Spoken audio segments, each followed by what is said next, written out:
करणे तेची करा नरका गुरा खा जाता जयामध्ये नारायण शुद्ध पुण्यातेक शरणांगता देव राखे इरावाके विघ्नांचे जयामध्ये नारायण शुद्ध पुण्यातेक तुका म्हणे लीन व्हावे कळे भावे वर्महे जयामध्ये नारायण शुद्ध पुण्यातेक समचरण सरोजम सांद्र नीलांबुधावम जगननीत पाणी मंडनानं तरुण तुलसीमाला कंदरं कंजनेत्रं सददौलासं विठ्ठलं चिन्तयामि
पांडुरंगाकडू प्रथम नमन दुसरे चरण संताचिया त्यांच्या कृपादाने कथेचा विस्तारू बाबाजी सद्गुरु दास तुका भजे ब्रजे कमंडनम समस्त पाप खंडनम स्वभक्त चित्तरंजनम भूषणं सुपीतगुच्चमस्तकं सुनादवेणुमस्तकम् अनङ्गरङ्गसागरं नमामि कृष्णनागरं लोकाभिरामं रणरङ्गधीरं राजीवनेत्रं रघुवं कारुण्यरूपं करुणाकरवन्तं श्रीरामदूतं शरणं प्रपद्ये हस्ते क्षमालारुतिकृष्णतत्त्वं जीवाग्रभागे वरराम यन्मस्तके केशवपादतीर्थं शिवमहाभागवतं नमं कर्पूरगौरं करुणावतारं संसारसारं भुजगेन्द्रं सदा वसन्तं हृदयारविन्दे भवं भवानी सहितं नमामि अलङ्कापुरी रम्य सिंहासनस्थं पदाम्बुज तेजस्प्रदिक्प्रदेशं विधीन्द्रादिदेव सदा स्तूयमानं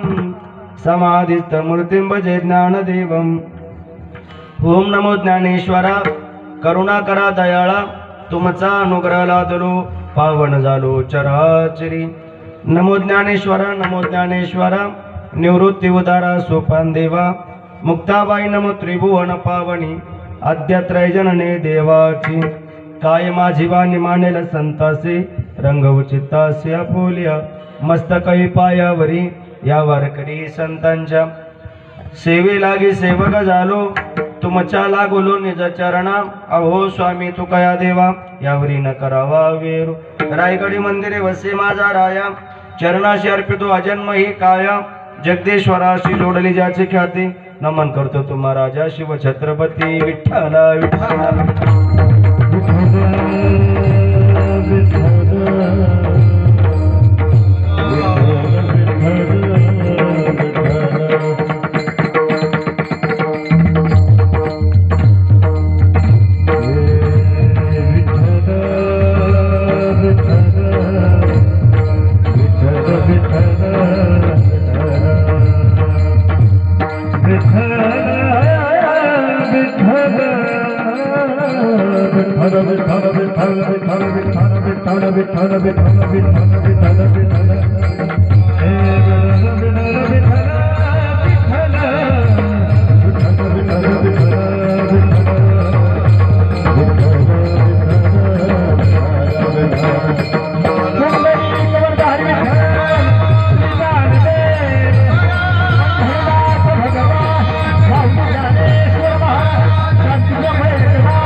करणे तेची करा नरका गोरा का जाता जयामध्ये नारायण शुद्ध पुण्यातीक कुलदेवतेला स्मरून कुलदैवताला स्मरून आदिशक्ती जगज्जननी तुळजा भवानीला प्रथम नमन वेदांच्या प्रतिपादनाचा विषय असणाऱ्या ओंकाराला नमन अभिनव वाग्विलासिनी बिनावादिनी विश्वमोहिनी सरस्वतीला नमन भारत मातेला नमन महाराष्ट्र शारदेला नमन सकल संत हृदय सम्राट विश्वमाऊली ज्ञानोबारायांना नमन जगद्गुरु संत श्रेष्ठ तुकोबारायांना नमन राष्ट्रमाता धर्ममाता राजमाता लोकमाता जिजाऊ मासाहेबांना नमन पुण्यश्लोक शहाजीराजांना नमन धर्मवीर शंभू राजाला नमन पंढरीच्या राजाला पांडुरंगाला नमन पृथ्वीपेक्षा श्रेष्ठ आणि स्वर्गापेक्षा उंच असणाऱ्या माता पित्याला नमन संत चरणांना नमन श्री गुरु चरणांना नमन तुम्हा सर्व मायबाप श्रोत्यांना नमन अंती नमन देवादिदेवाला विठ्ठल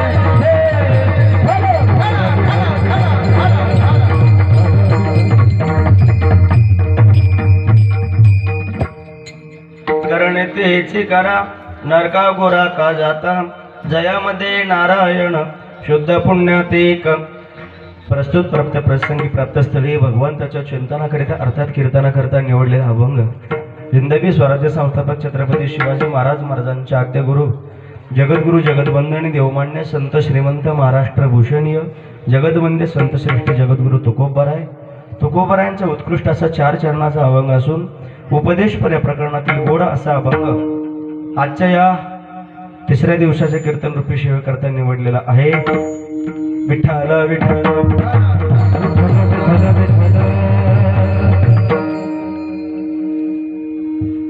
अभंग संत श्रेष्ठ जगद्गुरु तुकोबरायांचा 4 चरणाचा उपदेशपर प्रकरणातील अभंग गोड असा हा अभंग आहे। तसा गाथ्यातला प्रत्येकच अभंग अत्यंत महत्त्वाचा आहे। अभंगाचा सरळ अर्थ असा आहे, प्रथम चरणातून जगद्गुरु तुकोबराय तुम्हा जीवाला उपदेश करतात। बाबा रे, या जीवसृष्टीमध्ये जो जीव म्हणून जन्माला आलेला आहे प्रत्येक जीवाला हे कर्म करावंच लागणार आहे। प्रत्येक श्वासागणीच आपल्याला कर्म करावं लागणार आहे। कर्म कोणालाही चुकणार नाहीये, परंतु कर्म करत असताना विनाकारण का वाईट कर्म करून नरकाला जाता। प्रथम चरणातून जगद्गुरु तुकोबराय सांगतात, करणे ते हेची करा नरका गोरा का जाता, का विनाकारण नरकाला जाता।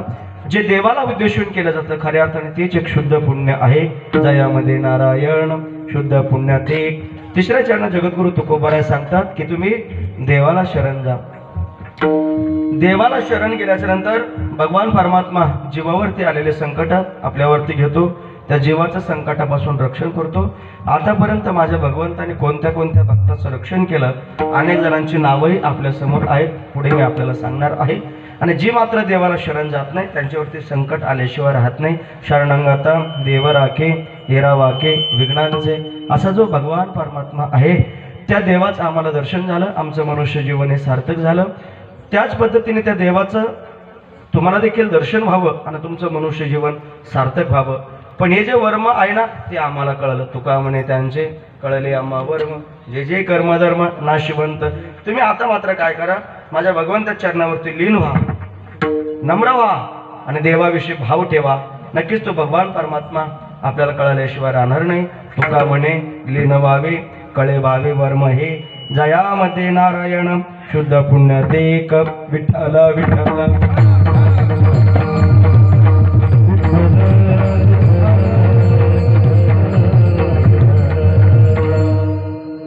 कीर्तन रूपी सेवेला सुरुवात करण्यापूर्वी थोडासा परिहार द्यायचा, तो म्हणजे असा, प्रतिवर्षाप्रमाणे सालाबादाप्रमाणे चालू असलेला अखंड हरिनाम सप्ताह भगवंताच्या कृपेने साधू संतांच्या आशीर्वादाने समस्त ग्रामस्थ अयोध्यानगर महिला भजनी मंडळ पुरुष भजनी मंडळ सर्व सप्ताह कमिटी मंडळ सर्वांच्या नियोजनातून तळमळीतून हा सुंदर उत्सव या ठिकाणी संपन्न होतोय। चालू असलेलं वर्ष आहे 13वं आणि आजच्या 13व्या वर्षामध्ये 99 क्रमांकाची कीर्तन सेवा ही माझ्या वाट्याला आलेली आहे। म्हणजे आज 13व्या वर्षामध्ये जवळजवळ 98 कीर्तनकार कालपर्यंत होऊन गेले आणि आजचा हा 99 नंबर माझा आहे। म्हणजे 99 कीर्तन आपण जवळजवळ आजपर्यंत या पवित्र धर्म मंडपामध्ये या ठिकाणी श्रवण केलेले आहेत। आणि या कार्यक्रमासाठी जी आपल्याला साऊंड सिस्टीम लाभलेली आहे, खरं तर मला आल्या आमच्या अंकुश भाऊंचा फोन आला, तुमची कीर्तन सेवा आहे आज, आनंद वाटला मला। महाराज आपली ही साऊंड सिस्टीम भेटली। उभ्या वारकरी संप्रदायामध्ये ज्यांचं आज नाव गाजते सिस्टीमच्या बाबतीमध्ये माझे परममित्र वारकरी व्यक्तिमत्व, त्यांच्याकडे नुसती साऊंड सिस्टीमच आहे असं नाही, विचाराने ज्ञानाने आणि पांडुरंगाशी एकनिष्ठ असलेले व्यक्तिमत्व आहे, आचरणाने पवित्र असणारही व्यक्तिमत्व आहे। म्हणून मी नेहमी कीर्तनात सांगत असतो, पहा, चरण आपल्याला देवाच्या मंदिरापर्यंत घेऊन जातात पण आचरण आपल्याला भगवंतापर्यंत घेऊन जातात। म्हणून संप्रदायामध्ये आचरण पवित्र असणे अत्यंत महत्त्वाचं आहे। आदरणीय आमचे अंकुश भाऊ या ठिकाणी आहेत, आमचे विनेकरी बाबा या ठिकाणी उपस्थित आहेत, आदरणीय दोन्ही मृदंगाचार्य आम्हाला या ठिकाणी लाभलेले आहेत। त्यामध्ये आदरणीय आमचे किरण महाराज, करण महाराज चौधरी आणि आदरणीय आमच्या बाबांचे सुपुत्र पांडुरंग महाराज फरकाडे ते देखील या ठिकाणी उपस्थित आहेत। गायन साथीला आमचे महाराज मंडळी ज्यांनी या ठिकाणी सुंदर चाल गायली, आदरणीय आमचे रंगनाथ महाराज शेळके या ठिकाणी उपस्थित आहेत। बाबा आदरणीय आमचे शिवाजी महाराज या ठिकाणी आहेत। आपले सप्ताह मंडळातली भजनी मंडळ या ठिकाणी उपस्थित आहेत। आपल्या अयोध्यानगरची सर्व कमिटी या ठिकाणी उपस्थित आहेत। आणि माझं कीर्तन कुठं जरी असलं तर आवर्जून हजर राहणार आमच्या अपर्णाताई देखील या ठिकाणी उपस्थित आहेत। यूट्यूब चॅनलवाले देखील, काय नाव आपलं चॅनल? धार्मिक व्हिडिओ जयस्वाल। धार्मिक व्हिडिओ जयस्वाल। धार्मिक व्हिडिओ जयस्वाल ते देखील या ठिकाणी उपस्थित आहे। आणि ज्यांच्या नियोजनातून गेल्या 13 वर्षापासून हा उत्सव या ठिकाणी चालू होतोय, आदरणीय आमचे पोपट बाबा फरकाडे बाबांच्या नियोजनातून तळमळीतून हा उत्सव या ठिकाणी संपन्न होतोय। सज्जनाओ, या जीवसृष्टीमध्ये जी लोक स्वतः देवाचं नामस्मरण करतात ती लोक स्वार्थी असतात। वाक्य लक्षपूर्वक आहे का? जी माणसं भगवंताचं नामस्मरण करतात ती लोक स्वार्थी असतात, पण जी लोक स्वतः देवाचं नामस्मरण करतात आणि इतरांकडनं करून घेतात ती मात्र जगात भाग्यवान असतात। अनेक ठिकाणी जाऊन लोकांना उत्साहित करून तुम्ही सप्ताह करा, भगवंताचं 7 दिवस का होईना नामस्मरण करा आणि मनुष्य जीवनाचं सार्थक करून घ्या। अशा अनेक ठिकाणी जाऊन बाबांनी सप्ते चालू केलेले आहेत। अशा महापुरुषांच्या चरणविंदावरती आमचे जगद्गुरु तुकोबाराय सांगतात, त्यांच्या चरणावरती माझा माथा आहे। माझ्या तुकोबारायचं प्रमाण आहे महाराज, करुणी चिंतन करवावे आणि का, करुणी चिंतन करवावे आणि का,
तुकोबाराने त्या अभंगाच्या माध्यमातून सांगितलं। महाराज, त्या अभंगाची सुरुवात आहे, तीर्थाच्या अपेक्षास्थळी वाढे धर्म, जाना व्यती वर्म बहु पुण्य, बहुवर्याशी भाविकाची जोडी, काळ नाही घडी जात वाया, करुणी चिंतन करवावे आणि का, ते या झाले लोका नाव जगी, तुका म्हणे ऐशे परोपकारी, त्यांच्या पायावरी डोई माझे। जगद्गुरु तुकोबाराय सांगतात, असे जे परोपकार करणारे लोक आहेत समाजावरती, की जे स्वतः नामस्मरण करतात, इतरांकडनं करून घेतात, त्यांच्या पायावरती माझी डोई असो, म्हणजे माझं मस्तक त्यांच्या पायावरती असो, असं माझं संत श्रेष्ठ जगद्गुरु तुकोबाराय सांगतात।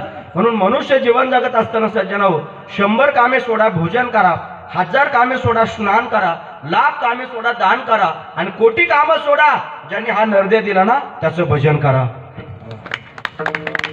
आमच्या तुकोबारायांच्या नाटाच्या प्रमाणात नरदेहनी धान लागले हाती, उत्तम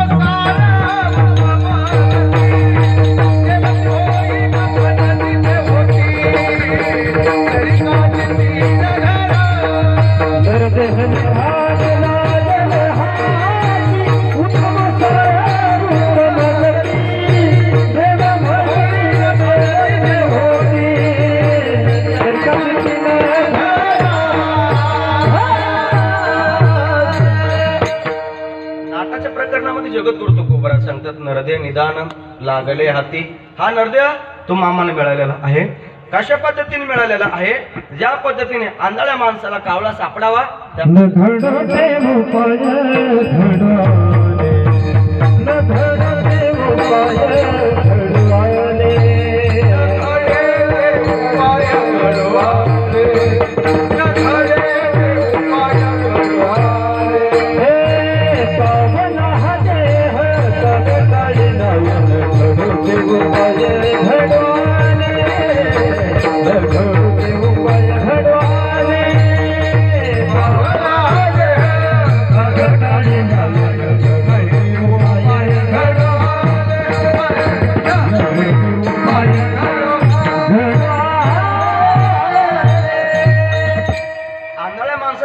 म्हणजे कावळा सापडावा त्या पद्धतीने तुम्हाला आम्हाला हा नरदेह मिळालेला आहे, नरदेह प्राप्त झालेला आहे. पावला हा देह काकटाळी न्याय न घडे ते उपाय घडो आले. सुतुम आम्हाला असं सुंदर नरदेह प्राप्त झाला आणि जगद्गुरु तुकोबाराज सांगतात या जीवनामध्ये तुम्ही काय करा, विनाकारण वाईट कर्म करू नका, माझ्या देवाचं तुम्ही भजन करा असं जगद्गुरु तुकोबाराज या अभंगाच्या माध्यमातून पाया पडून आपल्याला सांगतात. सज्जना हो, का बरं संत मंडळी जीवाला पाया पडत असतील, जीवाला विनंती करत असतील? कारण हा मनुष्य जन्म आपल्याला पुन्हा नाहीये, जन्म नाही रे अनेक तुका म्हणे माझे बाक, परत हा मनुष्य जन्म आपल्याला मिळणार नाहीये. सज्जना हो, मनुष्य जीवन प्राप्त होण्यापेक्षा मनुष्य जीवन सफल होणं हे अत्यंत महत्वाचं आहे. तुम्हाला आम्हाला जीवन प्राप्त झालं पण जीवन सफल होणं हे अत्यंत महत्वाचं आहे. भगवंताच्या दर्शनाशिवाय मनुष्य जीवन हे सफल होऊ शकणार नाही. आणि तुम्हाला आम्हाला जे मनुष्य जन्म मिळालेला आहे, जे मनुष्य शरीर मिळालेलं आहे ते कुठे मिळालं? सज्जना हो, ज्ञानोबा तुकोबाराच्या पवित्र भूमीमध्ये, छत्रपती शिवाजी राजांच्या पवित्र स्वराज्यामध्ये. म्हणून संत मंडळी वर्णन करत असताना वर्णन करतात राजांनो, ते कुळ पवित्र आहे.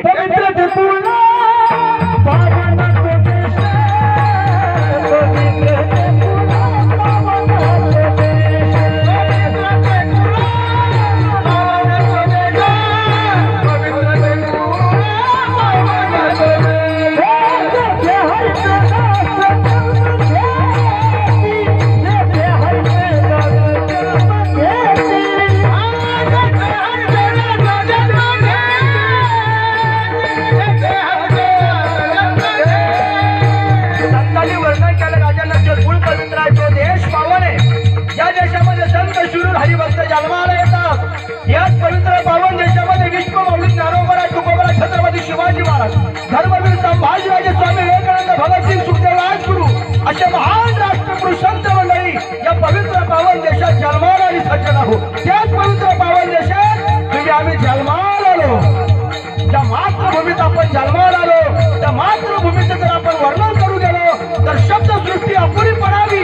इतका पवित्र पावन हा भारत देश. कोणाचा हा महाराष्ट्र, कोणाचा हा देश?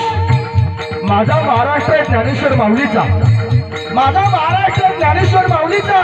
मागून कसाही दान मार्ग दावीला भक्तीचा. माझा महाराष्ट्र संत श्रेष्ठ जगद्गुरु तुकोबांचा. माझा महाराष्ट्र संत श्रेष्ठ जगद्गुरु तुकोबांचा. वेदांनी प्रियांबा ज्यांच्या अभंगाचा गाथा. माझा महाराष्ट्र छत्रपती शिवाजी राजांचा. माझा महाराष्ट्र छत्रपती शिवाजी राजांचा, ज्याने देशाला दिला दिव्य मंत्र स्वराज्याचा. त्या पवित्र पावन देशात आपण जन्माला आलो. सज्जना हो, या देशामध्ये संभाजीराजे, शिवाजीराजे, ज्ञानोबा तुकोबा जर जन्माला आले नसते तर कदाचित त्या मनुष्य जीवनाचं महत्व देखील आपल्याला कळालं नसतं. राजांनो, किती किती वर्णन करावं या मातृभूमीचं, किती वर्णन करावं. 4 दिशेला पवित्र असे 4 धाम आहेत. 7 मोक्षपुर आहेत, 12 ज्योतिर्लिंग आहेत, इंद्रायणी, विभा, भावा, चंद्रभागा अशा पवित्र नद्या आहेत. हिमालयासारखा पर्वतराज आहे, ज्ञानोबा तुकोबारासारखे संत आहेत, भगतसिंगासारखे देशभक्त आहेत, संभाजीराजांसारखे धर्मवीर आहेत आणि छत्रपती शिवरायांसारखे राजे आहेत. त्या पवित्र पावन देशात आपण जन्माला आलो. किती भाग्यवान आहोत आपण. सज्जना हो, कोणाच्याही पोटी ज्ञानेश्वर माऊली जन्माला येऊ शकत नाही. कोणाच्याही पोटी संत श्रेष्ठ जगद्गुरु तुकोबा जन्माला येऊ शकत नाही. कोणाच्याही पोटी विवेकानंद जन्माला येऊ शकत नाही. कोणाच्याही पोटी भगतसिंग जन्माला येऊ शकत नाही. कोणाच्याही पोटी संभाजीराजे जन्माला येऊ शकत नाही. आणि कोणाच्याही पोटी छत्रपती शिवाजीराजे जन्माला येऊ शकत नाही. त्यासाठी आईबापांची कुस पवित्र असावी लागते. राजांनो, अरे विश्वाची माऊली ज्ञानोबा जन्माला येण्यासाठी रुक्मिणी आईसाहेब असावं लागतील. संत श्रेष्ठ जगद्गुरु तुकोबा जन्माला येण्यासाठी कणकाई आईसाहेब असावं लागतील. माझ्या भगवान प्रभू रामचंद्र जन्माला येण्याकरता माता कौशल्य असावं लागेल. कृष्ण भगवंत जन्माला येण्याकरता माता देवकी असावं लागेल. ध्रुवबाळ जन्माला येण्याकरता माता सुनीती असावं लागेल. मारुतीला जन्माला येण्याकरता माता अंजनी असावं लागेल. ध्रुवबाळ जन्माला येण्याकरता माता कयाधू असावं लागेल. भगतसिंग जन्माला येण्याकरता माता विद्यावती असावं लागेल. धर्मवीर छत्रपती संभाजीराजे जन्माला येण्याकरता माता सईबाई असावी लागतील. महाराणा प्रताप जन्माला येण्याकरता माता आता जेवंत बाई असावे लागतील आणि छत्रपती शिवरायांसारखं घट्ट जन्माला येण्याकरता राजमाता जिजाऊ असावे लागतील. ती रक्त कोणाच्याही पोटी नाही जन्माला येऊ शकत राजानो. आणि त्या पवित्र पावन देशात आपण जन्माला आलो म्हणून संत मंडळी वर्णन करतात की कुल पवित्र आहे, तो देश पावन आहे, ज्या देशात संत शूर हरिभक्त जन्माला येतात, जेथे हरीचे दास जन्म घेतील. जेथे हरीचे दास जन्म घेतील,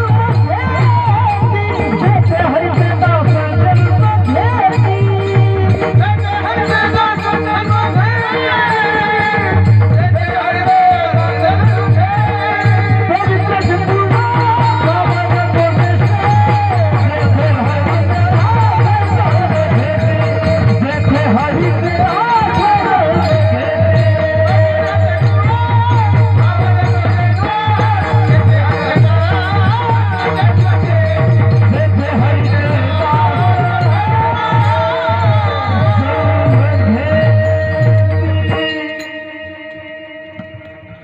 वर्णन केलं सज्जनाव आमच्या संतांनी. पवित्र ते कुळ पावन तो देश, जेथे हरीचे दास जन्म घेते ते कुळ पवित्र आहे, तो देश पावन आहे, ज्या देशामध्ये संत शूर हरिभक्त जन्माला येतात.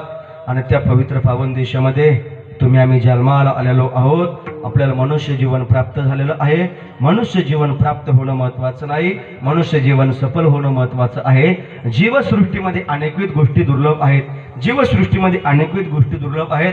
किंबहुना काय दुर्लभ आहे याची छोटीशी यादी परमनामधारक बाल भागवत भक्त नामदेवरायांनी एका अभंगात सांगितलेले. सुवर्ण आणि परिमळ, हिरा आणि कोमल, योगी आणि निर्मळ, हे दुर्लभ जे दातारा.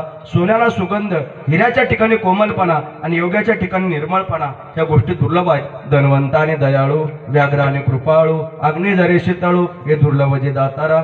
धनवान असेल पण दयावान असेल असं नाही, क्रूर असणारा व्याघ्र कृपाळू होईल असं नाही. अशा अनेकविध गोष्टी महाराजांनी त्या अभंगातून दुर्लभ सांगितलेल्या आहेत. अशा अनेकविध गोष्टी जरी दुर्लभ असल्या तरी विशेषत्वाने 3 गोष्टी अत्यंत दुर्लभ आहे. मनुष्य जन्म, संतांची भेट आणि मोक्ष. दुर्लभो मानोशिव देहो देनाम क्षणभंगुरा, तत्रापि दुर्लभ म्हणणे वैकुंठ प्रिय दर्शनम. हे मेरे देह दुर्लभ जाना, हे मेरे देह दुर्लभ जाना,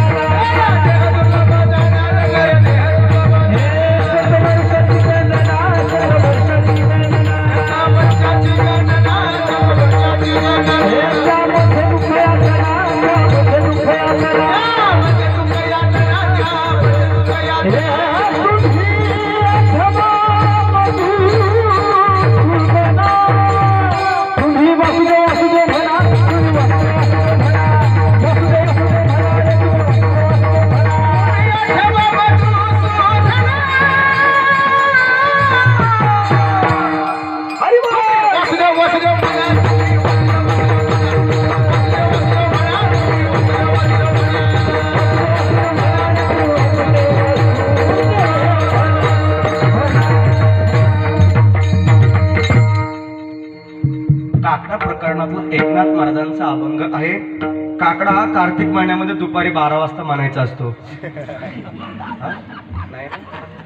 सकाळी 4 वाजता काकडा म्हणायचा असतो. आमच्या संत मंडळींनी आम्हाला जाग करण्याचं काम केलेलं आहे. एकनाथ महाराजांनी वासुदेव प्रकरणामधला हा अभंग आहे. कर जोडून विणवितो तुम्हा, या अभंगातलं ते चरण आहे. सज्जना हो, नरदेह दुर्लभ आहे. नरदेह दुर्लभ जाणा, शतवर्षाची गणना.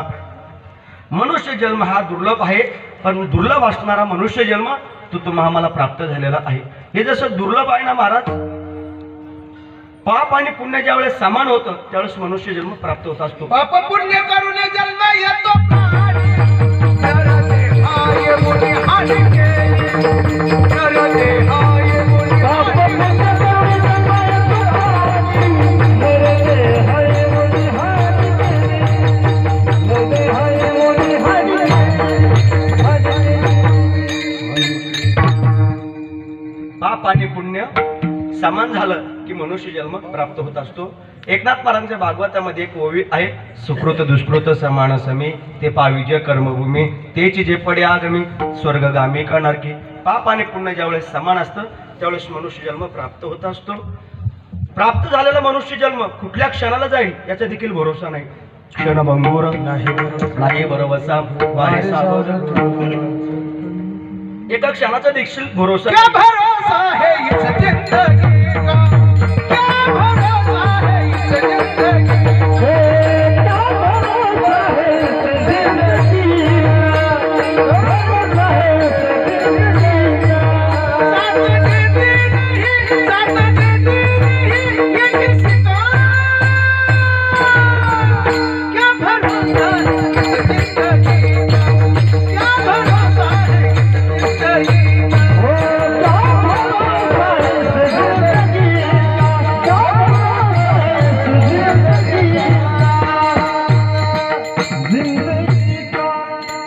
काय सुंदर पद गायलेली सज्जनाऊ, एवढी गोड पद आहेत तरी देखील माणसाच्या लक्षात येत नाही. माणसाला असं वाटतं आम्ही अमर होऊनच या पृथ्वीतलावरती जन्माला आलेलो आहोत. एका क्षणाचा देखील भरोसा नाहीये. ज्ञानोबारायांनी आपल्या ज्ञानेश्वरीमध्ये एवढं गोड वर्णन केलं सज्जना हो. मासेला पंख हलवायला जेवढा वेळ लागत नाही तेवढा वेळ शरीरातून प्राण जायला लागत नाही. काळा नळाची तोंडी पडली लोण्याची उंडी, माशी पंख पाखडे हे सरे माझे ज्ञानोबारा वर्णन करतात. माशीला पंख हलायला जेवढा वेळ लागत नाही तेवढा वेळ देखील शरीरातून प्राण जायला लागत नाही. तरी देखील माणसं देवाला विसरलेत महाराज. जे करायला पाहिजे ते माणसं करत नाही, जे करायला नको ते केल्याशिवाय राहत नाही. आणि जी माणसं देवाला विसरली ना त्याच माणसाला दुःख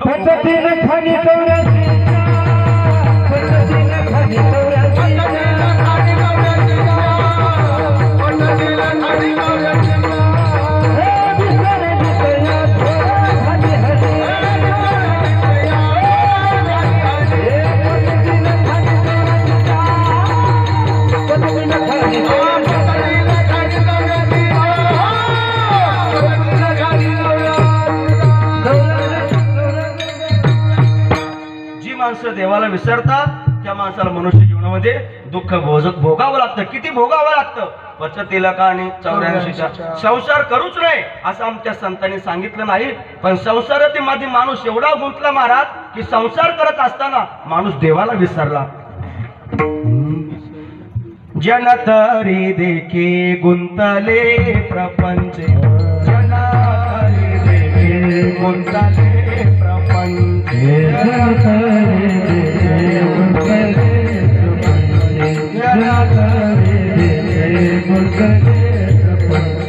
स्मरणाते त्याचे त्यासी नाही, स्मरणाते त्याचे त्यासी नाही. जन तरी देखी गुंतले प्रपंच, जन तरी देखी गुंतले प्रपंच, स्मरणाते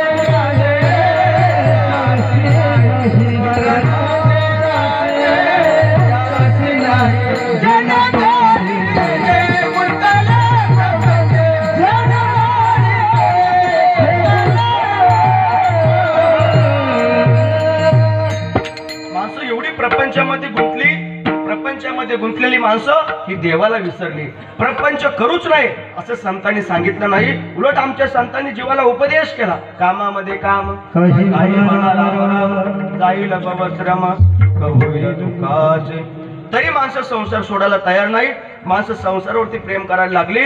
त्यावेळेस माझ्या तुकोबारा यांनी सांगितलं, ज्यांच्यासाठी तुम्ही रात्रीचा दिवस रक्ताचं पाणी हाडाचं काठ करून संपत्ती कमवली ना ती लोक तुम्हाला जोपर्यंत तुम्ही कमावता तोपर्यंत तुम्हाला कळणार नाही. तुम्हाला कळेल पण कधी?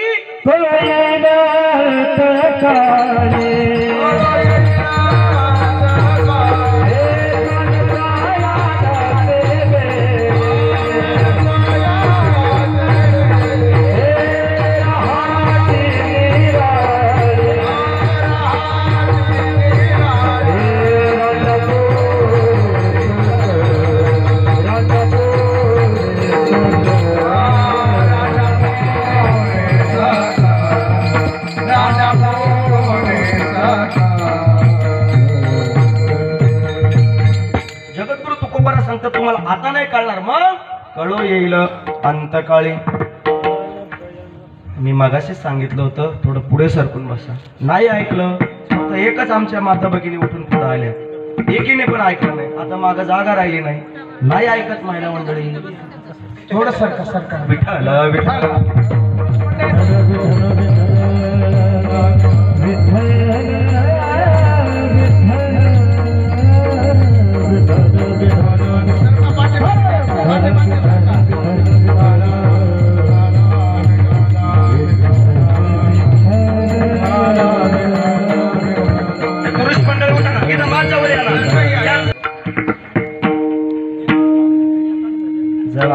कीर्तन चालू होतं तेव्हा लोक जमा होतात तोपर्यंत नाही. मी अगोदरच बोलू नका बोलू नका. तुकोबरा सांगतात तुम्हाला आता नाही कळायचं, मग कळू येईल अंतकाळी प्राण प्रयाणाची वेळी राहती निराळी रांडापुरी सकळी. जोपर्यंत आपण कमवता सज्जन आहोत तोपर्यंत सगळं जग आपल्यावरती प्रेम करतं. जोपर्यंत आपण कमवतो तोपर्यंत सगळं जग आपल्यावरती प्रेम करतं. तरुणपणामध्ये सगळी घरातली मंडळी आपल्यावरती प्रेम करतात. माणूस बाहेरून आला की घरातली सगळी मंडळी आदर देतात, अण्णा आले अण्णा आले. पण अण्णाला किंमत कुठपर्यंत असते? जोपर्यंत अन्नाचं अन्न चालू असतं तोपर्यंत अण्णाला किंमत असते. ज्या दिवशी अन्नाचं अन्न बंद होतं त्या दिवशी अण्णाला महाग होतो. आमच्या संतांनी उगाच नाही सांगितलं माता पिता बंधू बहिणी कोणी न पवती निर्वाण इष्ट मित्र स्वजन सखे हे तो सुखाची मांडणी एकला मी दुःख भोगी कुंभ पाक तिथे कोणी सोडविना एका सद्गुरु वाचून. दुर्गादेवी नावाचा दुष्काळ पडला. श्रीमंत होते माझे संत श्रेष्ठ जगद्गुरु तुकोबार आहे. सगळी संपत्ती गावातल्या लोकांना वाटून दिली. जी लोक तुकाराम सेठ म्हणून बोलत होती आज तीच लोक तोंडावरती शिव्या देऊ लागली. वाईट वाटलं माझ्या तुकोबारायला आणि त्यावेळेस एका अभंगाची निर्मिती झाली. महाराज जन तरी देखे जन हे सुखाचे, दिला हे दयाचे, जन हे सुखाचे,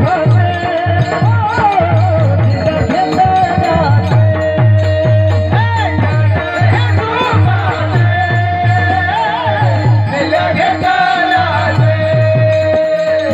जन हे सुखाचे, दिला हे दयाचे, जन हे सुखाचे.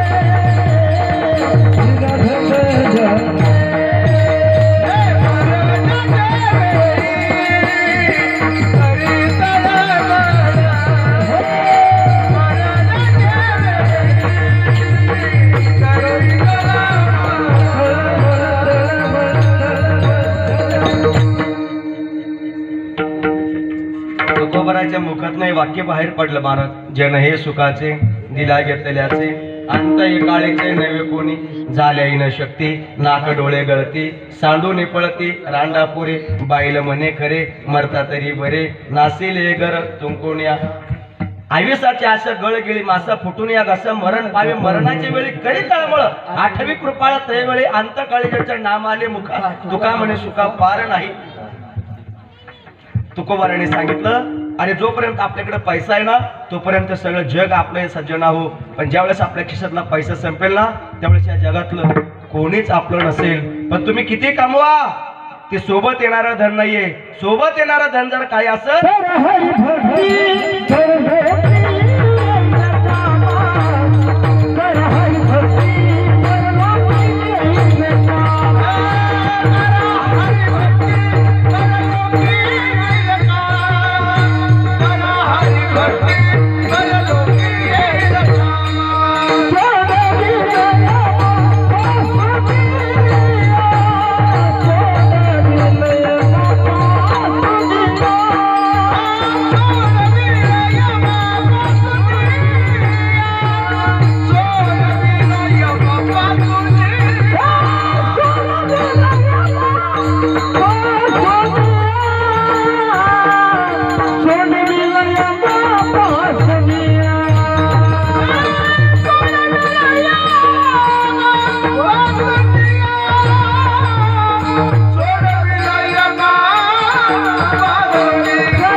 येणारं धन जर काय असेल तर ते भगवंताचं नामस्मरण आहे. म्हणून तुम्ही भक्ती करा.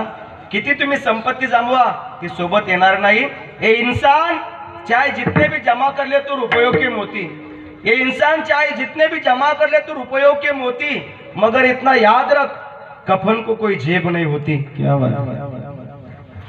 म्हणून शास्त्राने देखील वर्णन केलेले सज्जानो. धनाने भूमो पशवस्य गोष्ट्या भार्या गृहद्वारे सुता स्मशाने देहिशितायाम परलोक मार्गे कर्मानुगच्छति जीव एक. जे धन आपण कमवतो ते धन भूमीत राहतं, पशु गोट्यात राहतात, पत्नी घराच्या उंबरठ्यापर्यंत येते, समाज स्मशान भूमीपर्यंत आपल्या सोबत येतो आणि चितेवरती एकटा जीव जळत असतो. सांगा मग जे आपण कमवतो यापैकी आपण काय सोबत नेतो? फक्त आपण जेवढं भगवंताचं नामस्मरण करू, जेवढं चांगलं कर्म करू तेवढंच आपण आपल्या सोबत नेत असतो. शास्त्र वर्णन करते सज्जना हो, यथा धेनु सहस्रेषु वत्सो गच्छति मातरम तथा यच्च कृतम कर्म कर्तारम अनुगच्छति. हजारो गायी असाव्या, त्या हजारो गायीमध्ये एखादी गावरान गाय असावी, ती गावरान गाय जणलेली असावी.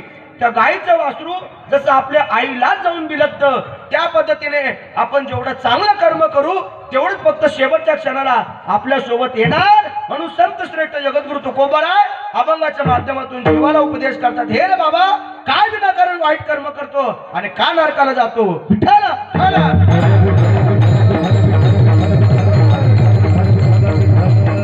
म्हणून जगद्गुरु तुकोबाराय जीवाला उपदेश करतात. बाबा रे, तू अनेक जन्म फिरून आलास, सुंदर नरदे तुला मिळाला, या जीवनात तू आता काय कर?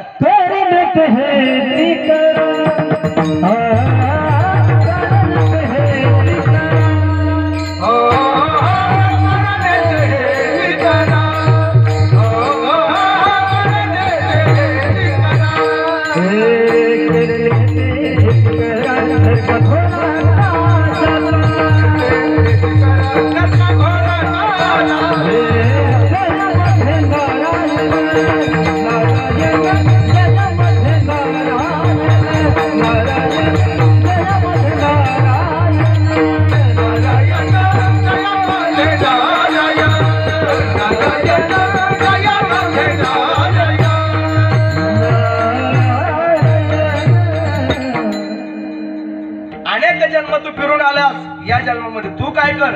आता चांगलं कर्म कर. नुसतं चांगलं कर्मच कर असं नाही, तर जगाच्या मालकाला तू आपलासा कर. जगाच्या मालकाला तू आपलासा कर. या मनुष्य जन्मामध्ये भगवानातून तू आपला स्वयरा बनव. देव तू स्वयरा करी बापा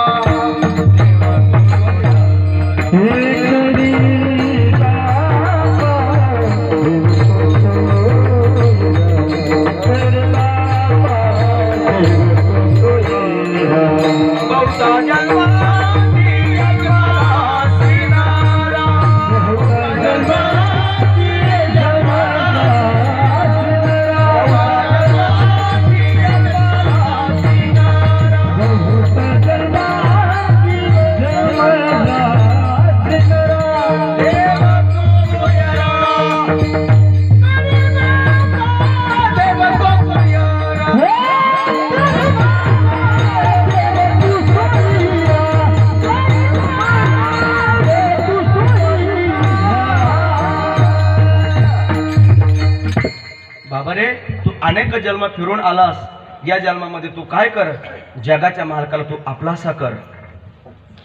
त्या देवाला तू आपलासा कर. त्या देवाला तू आपला स्वयरा बनव. त्या देवाला तू आपला सर्वस्व बनव. त्या देवाला तू बघ डोळ्याने आणि त्या भगवंताचं दर्शन कर. त्यावेळेस तुझं जीवन सार्थक होईल. लोक गावात कीर्तन करू देत नव्हते, गावात भजन करू देत नव्हते. विडा उचलावा माझ्या तुकोबारायने आणि डोंगरावरती जाऊन भजन करावं. सांगू राजांनो तुम्हाला, ज्या ज्या वेळेस मनुष्य जीवन जगत असताना तुम्ही चांगलं काम करसाल ना, त्या त्यावेळेस लोक तुमचा विरोध केल्याशिवाय राहणार नाही.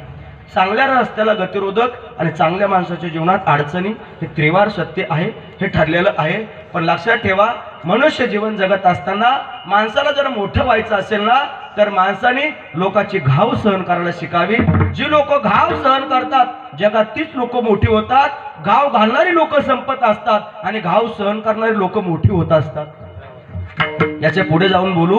रोज आपण देवाच्या मंदिरात जातो, रोज आपण देवाच्या पाया पडतो. ज्या पायरीवर आपण पाया देतो ना ती देखील दगडाचीच असते.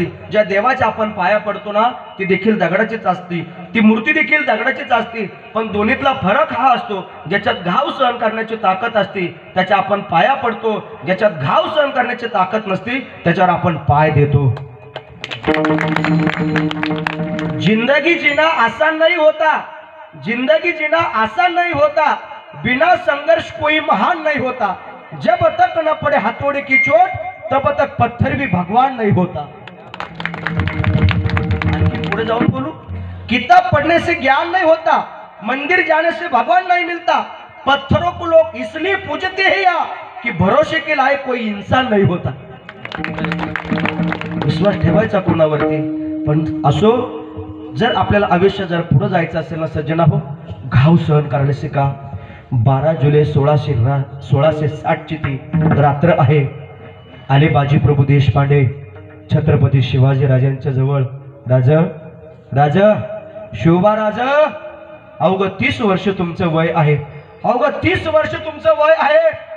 शालिवाहन शकाचे 1551 वर्ष शुक्लनाम संवत्सरे उत्तरायणात फाल्गुन महिन्यात मध्ये तृतीयेला शिशु ऋतूत हस्त नक्षत्रावर शिव लग्नावर शुक्रवारी कन्या रास अखिल पृथ्वीचे साम्राज्याचा वैभव व्यक्त करणारे 5 ग्रह अनुकूल असताना 19 फेब्रुवारी 1630 या पवित्र दिवशी शिवनेरी किल्ल्यावरती सूर्य अस्ताला जाण्याच्या वेळेला राजा तुम्ही जन्माला आलात. सूर्य अस्ताला गेली, सायंकाळ झाली, सूर्य अस्ताची अनेक किरणी शिवनेरीवरती पडली. 19 फेब्रुवारी हा दिवस अमर झाला. याच तर दिवसाला शिवबाळ जन्माला आला.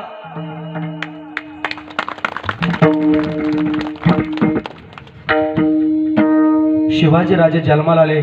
14 एप्रिल 1645 ला स्वराज्याची प्रतिज्ञा केली. वयाची 19व्या वर्षी तुम्ही स्वतःच्या बापाला कोंढाणा किल्ला देऊन आदिलशाहीच्या तावडीतून सोडवलं. वयाच्या 26व्या वर्षी तुमचे सख्खे बंधू कनकगिरी या ठिकाणी मरण पावले. वयाच्या 27व्या वर्षी 14 मे 1657 ला पुरंदर किल्ल्यावरती शंभू बाळाचा जन्म झाला. आणि 5 सप्टेंबर 1659 ला धर्मवीर छत्रपती संभाजी राजांचं 2.25 वर्षाचं वय राजा. त्यावेळी तुमच्या लाडक्या धर्मपत्नी अखंड सौभाग्य संपन्न महाराणी सईबाई साहेब या जगातून निघून गेल्या. अफजल खानासारखं आसमानी संकट स्वराज्यावरती चालून आलंय. त्या अफजल खानाने तुळजाभवानीचं मंदिर पाडलं राजा. त्यावेळी तुम्ही राजगडावरती होता. ती जगज्जननी तुळजाभवानी तुमच्या स्वप्नात आली, तुम्हाला जाग आली, कपड्याच्या माळ्यावर हात फिरवला, जगदंब म्हणून मुखात न शब्द बाहेर पडली. त्या जगज्जननी तुळजाभवानीने तुमच्या स्वप्नात येऊन सांगितलं, शिवबा अफजल खान नावाचा राक्षस, मला तुझ्या हाताने बळी हवंय. आणि स्वप्न तुम्ही साऱ्या गडाला सांगितलं, स्वप्न जिजाऊ महासाहेबाला सांगितलं, स्वप्न सर्व मावळ्यांना सांगितलं. आणि त्यावेळी तुम्ही आऊसाहेबांच्या समोर प्रतिज्ञा केली, महासाहेब आऊसाहेब सारी सृष्टी भगवान प्रभू रामचंद्राला ओळखते, रावणाचा वध केला म्हणून सारी सृष्टी भगवान श्रीकृष्ण परमात्म्याला ओळखते, कंसाचा वध केला म्हणून सारी सृष्टी भगवान नृसिंह परमात्म्याला ओळखते, हिरण्यकश्यपूचा वध केला म्हणून त्याच पद्धतीने सारी सृष्टी मला ओळखेल. जिजाऊ पुत्र शिवबा फक्त अफजल खानाचा वध केला म्हणून. 10 ऑक्टोबर 1659 गुरुवारी दुपारी 2 वाजता स्वतःच्या पत्नीचं दुःख बाजूला सारून राजा तुम्ही अफजल खानाच्या भेटीला गेला. त्याही संकटातून तुम्ही सही सलामत सुटला. त्यावेळी तुमचं वय 29 वर्षाचं होतं. आणि आता अफजल खानाच्या तावडीतून सुटत नाही तर पन्हाळगडावरती तुम्ही कैद झालात. 40,000ची फौज आहे. सिद्धी जोहरने पन्हाळगडाला वेढा टाकला. सांगा ना राजा, जन्मल्यापासून तुम्ही काय पाप केलं? कोण बोलतं? बाजी प्रभू देशपांडे छत्रपती शिवरायांना बोलतात. बाजी का हो बाजी, असं काय विचारता? एक संकट निवारण होत नाही तर तुमच्यासाठी दुसरं संकट उभं आहे. अजून पुढे जाऊन बोलू राजा. तुम्ही सिद्धी जोहरच्या हातातून सुटत नाही तर शाहिस्ते खान पुण्यामध्ये 70,000ची फौज घेऊन तुम्हाला पकडण्यासाठी हजर आहे. अजून एक संकट निवारण व्हायचं. हे संकट निवारण होण्याच्या अगोदर दुसरं संकट पुढे तुमचं वाढ बघतंय राजा. त्यावेळेस माझ्या छत्रपती शिवरायाने जे उत्तर दिलं ना दादा, ते सगळ्यांनी घेऊन जा, फार गोड आहे. आणि त्यावेळेस छत्रपती शिवाजी राजे सांगतात, मला आणखीन एक बोलावंसं वाटतं सज्जना हो. आमच्या लोकांमध्ये पहिल्यापासून एवढी ताकद होती आमच्यामध्ये की कोणी आमच्या नादी लागावं असा जन्मालाच येऊ शकत नाही. जब उठेगी हिंदू तलवार, जब उठेगी हिंदू तलवार को हरामी मच जाएगा. जब उठेगी हिंदू तलवार कोहरा भी मच जाएगा, इतिहास की तुम चिंता मत करो, पूरा भूगोल ही बदल जाएगा. ही ताकद होती आमच्यामध्ये, पण आमची माणसं कधी आमच्या माणसाच्या पाठीशी उभा राहिली नाही आणि आमच्या लोकांनी कधी आमची माणसं मोठी होऊ दिली नाही. म्हणून छत्रपती शिवराय त्या काळात म्हणायची, माझी माणसं जर माझ्या बाजूने लढली असती तर बाबळीच्या काट्याला तलवार बनवलं असतं, बाबळीच्या काट्याला तलवार बनवलं असतं, पळसाच्या पानाला ढाल बनवलं असतं. अरे आपल्याच माणसात एकी नाही न तर संपूर्ण भारताला महाराष्ट्र बनवलं असतं. ताकद होती माझ्या छत्रपती शिवाजी राजांमध्ये.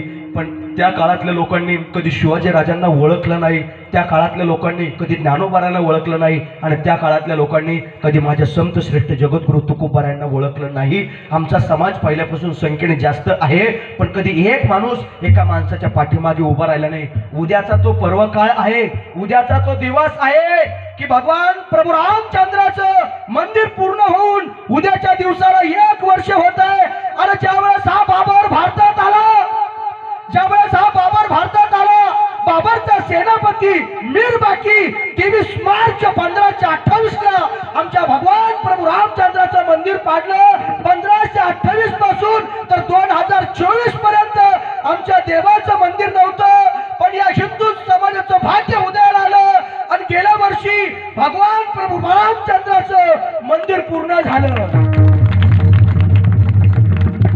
ज्यावेळेस बाबर भारतात आला दादा, त्याही वेळेस हिंदू बहुसंख्य होते, पण 23 मार्च 1528 ला राम मंदिर पाडलं. अरे ज्यावेळेस गजनी भारतात आला, हिंदू बहुसंख्य होते, पण 17 वेळा सोरटी सोमनाथ पाडलं. अरे ज्यावेळेस महम्मद घोरी या देशात आला, हिंदू बहुसंख्य होते, पण पृथ्वीराज चव्हाणचे डोळे काढले. अरे ज्यावेळेस अलाउद्दीन खिलजी या देशात आला, अरे हिंदू बहुसंख्य होते, पण राणी पद्मिनीला जुहार करावा लागला. अरे ज्यावेळेस तो अब्दाली या देशात आला, हिंदू बहुसंख्य होते, पण पानिपत मध्ये आम्ही हारलो. आणि ज्यावेळेस इंग्रज या देशात आले, अरे हिंदू बहुसंख्य होते, पण झाशीची राणी आणि तात्या टोप्यांना आम्ही गमावलं. अरे ज्यावेळेस अफजल खान 30,000ची फौज घेऊन या महाराष्ट्रात आला, हिंदू बहुसंख्य होते, पण स्वतःच्या पत्नीचं दुःख विसरून शिवबा राजाला मृत्यूला सामोरं जाऊ लागलं. अरे पुढचं ऐका, ज्यावेळेस औरंगजेब 5 लाखाची फौज घेऊन या पवित्र पावन देशामध्ये आला राजांनो, त्याही वेळेस हिंदू बहुसंख्य होते, पण धर्मवीर छत्रपती संभाजी राजाला औरंगजेबाच्या हातात कैद व्हावं लागलं. 1 नाही 2 नाही 3 नाही, तब्बल 42 दिवस, तब्बल 42 दिवस औरंगजेबाच्या यातना सोसाव्या लागल्या. डोळ्यामध्ये सळ्या घालाव्या, डोळे बाहेर काढावे.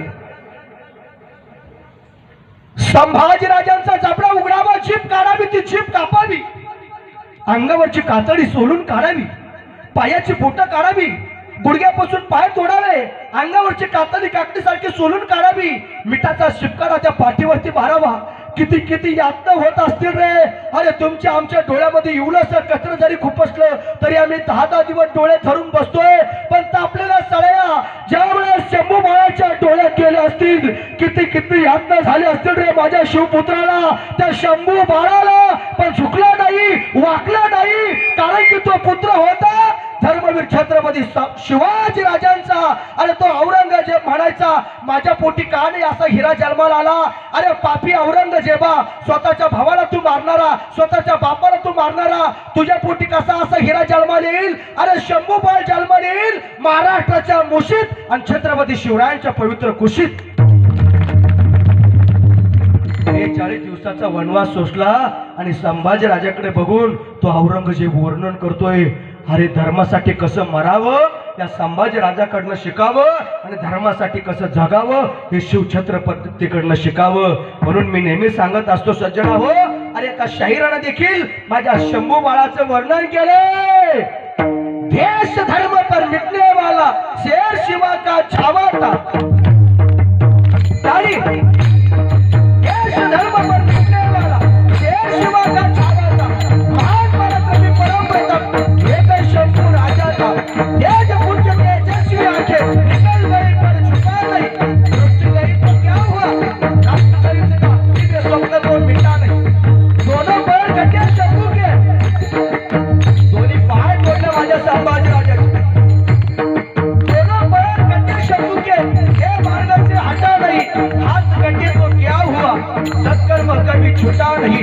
जीवा काटी खून बहाया राजाची जीभ कापली, जी जीभ आजपर्यंत आऊसाहेब आबासाहेब जगदंबा म्हणत होती, ती जीभ कापली. जीवा गाठी खून बाया धर्म का सौदा किया नहीं, शिवाजी का बेटा था वो गलत राह पर चला नहीं. शृंगार होता संस्काराचा, अंगार होता स्वराज्याचा, शत्रुही नतमस्तक होई जेथे असा पुत्र होता माझ्या शिवाजी राजांचा. शिवाजी का बेटा था वो गलत राह पर चला नहीं. वर्ष 300 बीत गए, शंभू के बलिदान को, कौन जीता कौन हारा, पूछो संसार को. कोटि कोटि कष्ट में तेरा आज जय जयकार है, अमर शंभू तू अमर हो गया, तेरी जय जयकार है, तेरी जय जयकार है, तेरी जय जयकार है. आजही आम्ही संभाजीराजाला विसरू शकत नाही सज्जना हो. त्याचं कारण आहे, जगणं या मातीसाठी होतं, जगणं या धर्मासाठी होतं. आजही आम्ही भगतसिंगाला विसरू शकत नाही. जगणं या मातृभूमीसाठी होतं, जगणं या भगव्यासाठी होतं, जगणं या तिरंग्यासाठी होतं. 23 मार्च 1931ला भगतसिंगाला फाशीची शिक्षा झाली. महाराज, मी या मातृभूमीवरती प्रेम करणारा एक कीर्तनकार आहे. 13 वर्ष आळंदीला आम्ही वास्तव्य केलेलं आहे. संस्थेमध्ये माझं शिक्षण झालेलं आहे. पण ज्यावेळेस आळंदीमध्ये अभ्यास करत होतो त्यावेळेस राष्ट्रपुरुष डोळ्यासमोर यायचे, छत्रपती शिवाजीराजे डोळ्यासमोर यायचे. जर ही माणसं, जरी राष्ट्रपुरुष आमच्या पवित्र पावन देशात जर जन्माला आली नसती तर आज आमचा धर्म जिवंत राहिला नसता, आज दारात तुळस राहिली नसती, मंदिरावरती कळस राहिली नसती, गोठ्यातली गाय सुरक्षित राहिली नसती आणि घरातली माय सुरक्षित राहिली नसती. छत्रपती शिवाजीराजे या माती जन्मात आले नसते तर. मला सांगायचं काय सज्जना हो, व्यक्तीचे समकालीन व्यक्तीचं महत्व कधी कळत नसतं, ती आपल्यातून निघून गेल्यावर त्या व्यक्तीचं महत्व कळत असतं. जोपर्यंत माझे तुकोबर आहे, तुमच्या आमच्यात होती, लोक विरोध करायचे तुकोबरायचा, तुकोबरा कीर्तन करायची म्हणून लोक विरोध करायचे. इथून आपला विषय चालला होता आणि तुकोबराने डोंगरावरती जाऊन भजन करावं आणि भजन करत असताना सापाच्या रूपात त्या देवानी यावं आणि माझ्या तुकोबराला दर्शन द्यावं. त्यावेळेस सांगावं, माझ्या तुकोबराने देवा, मला हे रूप आवडत नाही, हे रूप तू टाकून दे, तुझं साजिरं गोजिरं रूप तू धारण कर आणि मला दर्शन दे. आणि मग पांडुरंग परमात्म्याने सुंदर रूप धारण करावं आणि त्यावेळेस माझ्या तुकोबराने म्हणावं, आता दृष्टी पुढे ऐसा चतुर आहे जो मी तुझा पाये, पांडुरंगा आवडे रूप गोजरी सगुण, पाहता लोचन सुखावले, अनंत जन्मीचे विसरलो दुःख, पाहता तुझे मुख पांडुरंगा, तुका म्हणे जन्मा आल्याचे सार्थक, विठ्ठलाची एक देखली. किती गोड अभंग आहेत, किती गोड प्रमाण आहेत. पण एवढं गोड प्रमाण आम्ही तुम्हाला सांगत असताना तुमच्या सगळ्यांच्या चेहऱ्याकडे पाहिल्यानंतर मला असं वाटायला लागलं लगेचच कीर्तन संपवावं. कारण की देवाने सगळं दुःख आपल्याच वाट्याला दिलं. असे चेहरे करून आपण बसतात. लोकांनाच कीर्तनात करमणूक झाली, लोकांना कीर्तनात थोडं हसवलं, लोकांना बरं वाटतं. राजांनो, कीर्तन हे हसवण्याचा विषय नाही, दुःखातून सुखाकडे जाण्याचा मार्ग कीर्तन आहे, अज्ञानातून ज्ञानाकडे जाण्याचा मार्ग कीर्तन आहे, अंधारातून प्रकाशाकडे जाण्याचा मार्ग कीर्तन आहे, मनुष्य जीवन जगत असताना देवाकडे जाण्याचा मार्ग कीर्तन आहे. कलियुगातला जीव हा अवघड साधना करू शकत नाही, म्हणून कलियुगातल्या जीवाने भगवंताच्या नामाचं कीर्तन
म्हणून कलियुगा माझी घडावे कीर्तन. कलियुगामध्ये कीर्तनाने देव भेटतो. म्हणून कलियुगातल्या लोकांनी भगवंताच्या नामाचं कीर्तन करावं. कलियुगातल्या लोकांनी गळ्यामध्ये पवित्र तुळशीची माळ घालावी. कलियुगातल्या लोकांनी या धर्म कीर्तनामध्ये येऊन गळ्यामध्ये टाळ घेऊन आनंद लुटावा, नाचावं आणि भगवंताचं दर्शन करावं. 4 तास डीजे पुढे नाचण्यापेक्षा 2 तास कीर्तनात नाचा. देव भेटल्याशिवाय राहणार नाही. ही ताकद आहे महाराज या कीर्तनाची. तुम्ही आम्ही या कीर्तनात नाचावं यात नवल नाही, पण त्या पंढरीच्या वाळवंटामध्ये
वाळवंटामध्ये माझ्या नामदेवराने कीर्तन करावं. पांडुरंग परमात्म्याने नाचावं. माझ्या जनाबाईने ज्ञानोबाराला अभंग म्हणाला सांगावा. काय त्या कीर्तनात आनंद.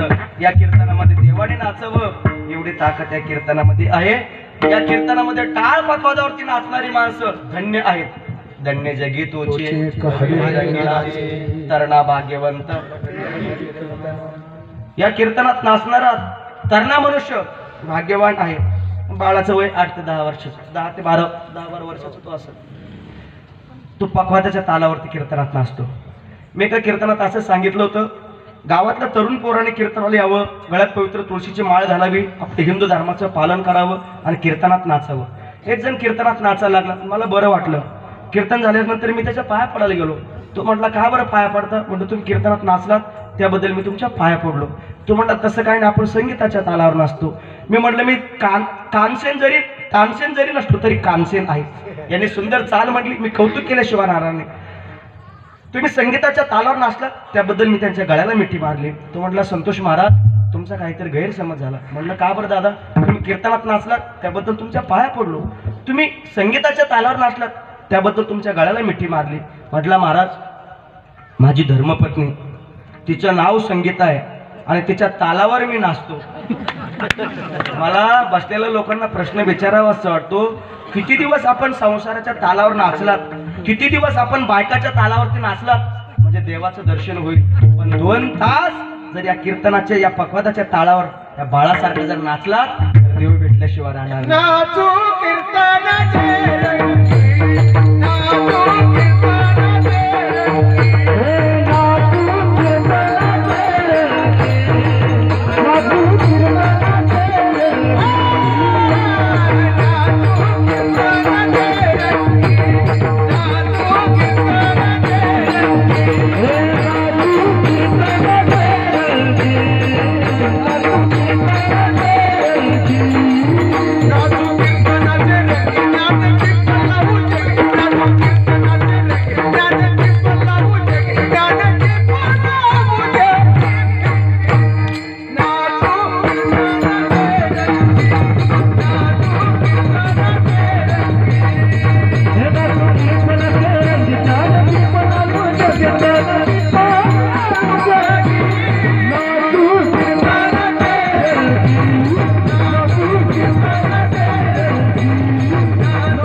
गोड प्रमाण दिलं महाराज.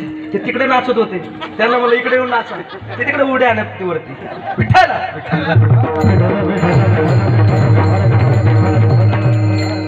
आज बरीचशी तरुण पोरं जी आहेत ना ती कीर्तनकाराच्या जवळ बसत नाही. कीर्तनकाराच्या ती जवळ त्याचं कारण असं आहे की त्यांना असं वाटतं महाराज आम्हाला काय प्रश्न विचारतात. मला कधीच कीर्तनात प्रश्न विचारायची सवय नाही आणि मी कीर्तनात कधीच कोणाला बोलत नाही. मी कीर्तनात कोणाचं कौतुक केल्याशिवाय राहत नाही. आता हे छोटं बाळ माझ्यासमोर जवळ उभं आहे. टाळ नाही वाजता येत, अजून ती इतकं सोपं नाही आहे. 13-14 वर्ष साधना करावं लागते तेव्हा ते वाचता येतं. आपण जर त्याला आता जर म्हटलं तुमच्या सारख्याचं काम आहे का, आपण जर त्याला आता जर असं म्हटलो तर तो गड्यातला टाळ काढेल आणि आपल्या समोर ठेवेल. महाराज तुमचा टाळ आणि तुम्ही, आता मी तुम्हाला उचलायलाच परत वापस येतो. विठ्ठल विठ्ठल. म्हणून आपल्या लेकराचं कौतुक आपण केलं पाहिजे, आपल्या माणसाचं कौतुक आपण केलं पाहिजे. छत्रपती शिवाजी राजाने जर मावळ्याचं कौतुक केलं नसतं तर स्वराज्य निर्माण झालं नसतं. जिजाऊ मासाहेबांनी जर मावळ्याचं कौतुक केलं नसतं तर स्वराज्य निर्माण झालं नसतं. शाळेत असताना कणा नावाची एक कविता होती आम्हाला. कणा नावाची एक कविता होती, मला आठवते ते. मोडला सारा संसार नाही मोडला पाठीचा कणा, पाठीवरती हात देऊनी नुसतं लढ म्हणा. कणा नावाची फार गोड कविता होती. पाऊस पडतो आणि त्या गरीब माणसाचं सगळं वाहून जातं आणि तो आपल्या गुरुजींना भेटण्यासाठी येतो. गुरुजींना भेटण्यासाठी आल्याच्या नंतर गुरुजींच्या खिशाकडे हात जातो. गुरुजीच्या खिशाकडे हात जाताना पाहिल्याच्या नंतर तो सांगतो, गुरुजी मला पैशाची गरज नाहीये, फक्त तुमचा आशीर्वाद, तुमचा हात माझ्या पाठीवरती असू द्या. मोडलेला संसार पुन्हा उभा करण्याची ताकद आहे, ही कौतुकाची ताकद आहे महाराज. अजून पुढे जाऊन बोलेल मी तुम्हाला. मुरार जगदंबांनी पुन्हा उद्ध्वस्त केलं. मासाहेब पुण्यात आल्या. सोन्याच्या नांगरांनी भूमी नांगरली आणि त्या काळामध्ये रानडुकरांनी थैमान घातलं आणि जिजाऊ मासाहेबांनी त्यावेळेस एक पण केला, जो कोणी त्या रानडुकराची शिकार करील त्याला सोन्याचं कडं बक्षीस. एका मर्द मावळ्याने रानडुकराची शिकार केली. ते रानडुकर मासाहेबांच्या समोर आणलं. रात्रीची वेळ, मासाहेबांना उठवा, आम्ही रानडुकराची शिकार केली आणि सकाळी एकी मिळेल की तुला सोन्याचं कडं. मासाहेबांना बोलवा. तो आवाज मासाहेबांच्या कानावरती गेला. जिजाऊ मासाहेब उठून बाहेर आल्या. काळ्या बारा काय झालं? आऊसाहेब आम्ही त्या रानडुकराची शिकार केलेली आहे. तुम्ही सांगितलं जो रानडुकराची शिकार करेल त्याला बक्षीस मिळणार आहे. आणि जिजाऊ मासाहेबांनी विचारलं, बाळा रे काय तुझं नाव? आऊसाहेब या देहाला ताना म्हणतात, तानाजी मालुसरे. आणि जिजाऊ मासाहेब बोलतात, बाळा ताना सकाळी आला असतास तर तुला नसतं कारण मिळालं सोन्याचं कडं. आणि त्या तानाच्या डोळ्यात अश्रू आले, पाणी आले आणि तानाजी मालुसरे बोलतात, आऊसाहेब तुमच्या सोन्याच्या कड्यासाठी नाही आलो. आऊसाहेब तुमच्या कौतुकाची थाप आमच्या मावळ्यांच्या पाठीवर पडल्यावर आम्हाला 100 हत्तीचं बळ मिळतंय. सोन्याचं कडं नको आम्हाला. महाराज जेव्हा स्वराज्य निर्माण झालं, आपल्या माणसाचं आपण कौतुक केलं पाहिजे. कीर्तनात आपण नाचलं पाहिजे. नाचू कीर्तनाचे रंगी, ज्ञान दीप लावू जगी. हे माणसा, अरे किती वेळ तुझ्या हातात आहे हे तुला माहिती नाही. जोपर्यंत देवाने हे शरीर दिलं, जोपर्यंत शरीरात प्राण आहे तोपर्यंत नाचून घे, आनंद लूट. या परमार्थाचा आनंद लूट. मरण कधी येईल हे कोणालाच माहिती नाही. एका कीर्तनात एक कीर्तनकार महाराज सांगत होते, गावातली सगळे लोक 7 दिवसात मारणार, दुसरा कोणता दिवस आपण 7 दिवसात मारणार आहे. आणि त्याच्यामध्ये एक जण उठून उभा राहिला, हसायला लागला. महाराजांनी विचारलं, का रे बाबा तू का हसतोस, तुला काय एवढा आनंद झाला? त्याने सांगितलं, महाराज तुम्ही सांगितलं गावातली सगळी लोक 7 दिवसात मारणार आहे. म्हटलं मी बाहेर गावचा आहे. अरे तू कुठला जरी असलास तरी स्मरण आपल्याला कुठल्या क्षणाला येईल याचा भरोसा नाहीये. म्हणून या जीवनामध्ये आपण काय करावं, त्या देवाला आपलंसं करावं. का त्या देवाला आपलंसं करावं? तर हा मनुष्य जन्म परत नाही. या मनुष्य जन्मात चांगलं कर्म करावं, विनाकारण नरकाला जाऊ नये. का?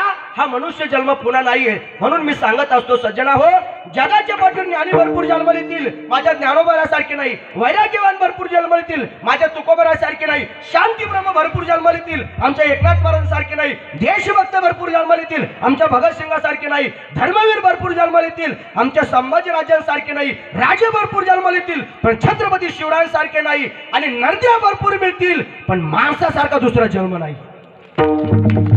म्हणून या जन्मामध्ये तू देवाचं भजन कर. ज्ञानोबारासारखा ज्ञानी नाही, तुकोबारासारखा वैराग्यवान नाही, एकनाथ महाराजांसारखा शांतीब्रह्म नाही, मारुतीराजासारखा ब्रह्मचारी नाही, गरुडासारखा भरारी मारणारा नाही, उदकासारखं दान नाही, द्वादशीसारखी तिथीने गायत्रीसारखा मंत्र नाही, आईसारखं दैवत नाही, देवासारखी कृपा नाही, साधूसारखा आशीर्वाद नाही, आईसारखी माया नाही, रामासारखा देव नाही, सीतेसारखी पतिव्रता नाही, दशरथासारखी पिता नाही, कौशल्यासारखी आई नाही, लक्ष्मणासारखा भाऊ नाही, वशिष्ठासारखे गुरु नाही, नामदेवरासारखा भक्त नाही, रावणासारखा श्रीमंत नाही, कर्णासारखा दातृत्वान नाही, ज्ञानेश्वरी सारखा ग्रंथ नाही, वारकरी संप्रदायासारखा संप्रदाय पंतप्रधान नाही, भगतसिंगासारखा देशभक्त नाही, शंभूबाळासारखा धर्मवीर नाही, शिवरायासारखा राजा नाही, आणि माणसासारखा दुसरा नरदेव नाही. तो या देशात मिळाला. आणि तुकोबारा सांगतात, बाबा रे या जन्मात तू काय कर, देव तू सोयरा करी आता. त्या एका भगवंताला आपलासा करून घे, आपला तो एक देव करून घ्यावा. तिने विना जेवा सुख नव्हे. विनाकारण शरीराचा नाश करू नको, नका करू नाश आयुष्याचा. आता तरी पुढे अजय उपदेश, नका करू नाश आयुष्याचा. त्या शरीराचा नाश करू नको. तू या जन्मामध्ये काय कर, देवाचं भजन कर. महाराज जर आम्ही नाही जर तुमच्या देवाचं भजन केलं तर काय होईल? नाही तरी गेला जन्म वाया. सांगतो तुम्हासी बजारे विठ्ठला, नाही तरी गेला जग ज्ञाने अनहित केले, जग ज्ञाने अनहित केले, अनहित केले. हे कोणाचे कळे बळगे, हे कोणाचे कळे बळगे, जग ज्ञाने अनहित केले, जग ज्ञाने अनहित केले.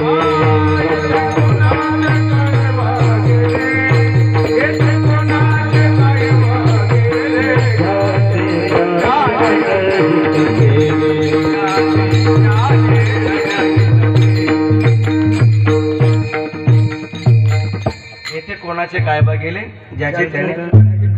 तुमच्या प्रश्नाचं उत्तर माझ्याकडे मी शेवटी देणार आहे. जगद्गुरु तुकोबाराने सांगितलं, बाबा रे या जन्मामध्ये तुम्ही चांगलं कर्म करा, विनाकारण नरकाला जाऊ नका. तुम्हाला या जीवनामध्ये काय करायचं, काय मिळवायचं हे तुमच्या हातात आहे. देव मिळवायची, सरस्वती मिळवायची का लक्ष्मी मिळवायचं हे आपल्या हातात आहे. अभंगाची सुरुवात कर या शब्दापासून झालेली आहे. आणि हात हे शरीराचं भूषण आहे, म्हणून सकाळी उठल्याबरोबर हाताचं दर्शन घ्यावं असं आपलं हिंदू शास्त्र आहे. कराग्रे वस्ती लक्ष्मी, कर मध्ये सरस्वती, कर मुले तू गोविंद, प्रभाते कर दर्शनम. या श्लोकामध्ये एका बाजूला लक्ष्मी आहे, एका बाजूला सरस्वती आहे, आणि मध्ये देव आहे. काय मिळवायचं ते तुमच्या हातात आहे. लोभी माणसं लक्ष्मी मातेच्या मागे धावतात, विद्यार्थी सरस्वती मातेच्या मागे धावतात, आणि संत मात्र देवाच्या मागे धावतात. माझे ज्ञान, माझे तुकोबार आहे, माझ्या माऊलीला विचारतात, माऊली माऊली तुम्ही कृपाळू आहात, माऊली तुम्ही सज्जन आहात, माऊली तुम्ही आमचा उद्धार करणारे आहात. आम्ही अनाथ आहोत, आम्ही अपराधी आहोत. तुम्ही जर आमचा निरोप पांडुरंगापर्यंत पोहोचवला तर तो देव नक्कीच आम्हाला दर्शन देईल, आमचा उद्धार होईल. तुका म्हणे तुम्ही निरविल्यावरी मग मज हरी उपेक्षेना. तो भगवान परमात्मा आमची उपेक्षा करणार नाही. माऊली सांगा ना, माऊली माझा उद्धार कधी होईल? कायमी उद्धार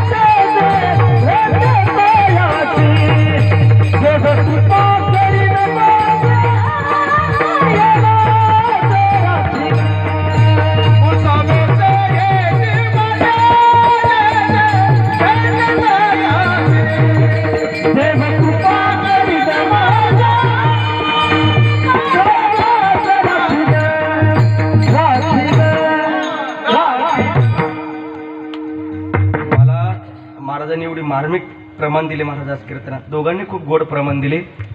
अजून 2 तास कीर्तनाला पाहिजे. अजून आपण पहिल्या चरणापर्यंत नाही आलो, पण मी 10च्या पुढे 10 मिनिटं देखील जाणार नाही. बरोबर 10 म्हणजे 10 वर टाइम आपण करणार नाही.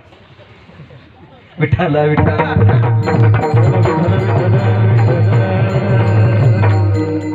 आमच्या कंपनीमध्ये 7 ते 3.5 ड्युटी असते. माझ्याकडे 150 लोक काम करतात. मी कंपनीमध्ये सुपरवायझर म्हणून काम करतो. 13 वर्ष मी आळंदीला शिकलो महाराज. पण ज्या माणसाला आयुष्यात पुढे जायचं असेल ना, त्यांनी कष्ट करायला कधी घाबरलं नाही पाहिजे. मला रात्रीचे 2 वाजता झोपायला, रात्रीचे 2 वाजता. सकाळी मी कंपनीत परत हजर होतो. आज जवळजवळ 2 कंपन्या आहेत माझ्याकडे, 250 ते 300 लेबर आहे. एवढं सांभाळून एवढं डोक्यात ठेवतो मी. एवढं सोपं नाही. मला धर्मावरती प्रेम करायला आवडतं. मला माझा वारकरी संप्रदाय आवडतो. मला माझे ज्ञानोबा तुकोबार आवडतात. मला माझे छत्रपती शिवाजीराजे धर्मवीर संभाजीराजे आवडतात, मला माझे भगतसिंग आवडतात, मला माझे स्वामी विवेकानंद आवडतात. अरे जीवितही तरुण मानावे जननी जनक यांच्यासाठी, तळ हातावर शिर घ्यावे आपल्या जन्मभूमीसाठी, आणि काळासही झुंज करावी आपल्या प्राणप्रिय धर्मासाठी. माणसाने कष्ट करावे महाराज. काय मिळवायचं हे आपल्या हातात आहे. काय गोड प्रमाण दिली. तुकोबारा सांगतात, माऊली विचारतात, माऊली सांगा कधी माझा उद्धार होईल. काय मी उद्धार पावेन पुसावेशी हिशी वाटे, जे जे भेटे तयासे. संत रात्रंदिवस भगवंताचं दर्शन कधी होईल याचा विचार करतात. विद्यार्थी सरस्वती मातेच्या मागे धावतात, लोभी माणसं लक्ष्मी मातेच्या मागे धावतात. काय मिळवायचं सज्जना हो हे आपल्या हातात आहे. काय मिळवायचं हे आपल्या हातात आहे. जगद्गुरु तुकोबारा आहे, दत्तात्रय भगवंताचं वर्णन करत असताना हाताला तुकोबारा 3 शब्द वापरतात. पाणी पात्र दिगंबरा, हस्तकरा सारिके. पाणी म्हणजे हात, हस्त म्हणजे हात, आणि कर म्हणजे हात. तिन्ही शब्दाचा जर एकच अर्थ असेल तर तुकोबाराने 3 शब्द का वापरले फार महत्वाचं आहे. पाणी हा शब्द घेण्याकरता आहे. तुम्ही कष्ट करता, तुम्हाला घेण्याचा अधिकार आहे. काय घेऊ नये, का कमवू नये, कष्टाचा पैसा का कमवू नये. माणसाने कोणी सांगितलं तुम्हाला पैसा कमवू नये. पैसा हा कमावलाच पाहिजे. कमवा हे माझ्या तुकोबाराने देखील सांगितलं. जोडून या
सांगितलं नाही. कमवा पण कष्टाचा पैसा कमवा.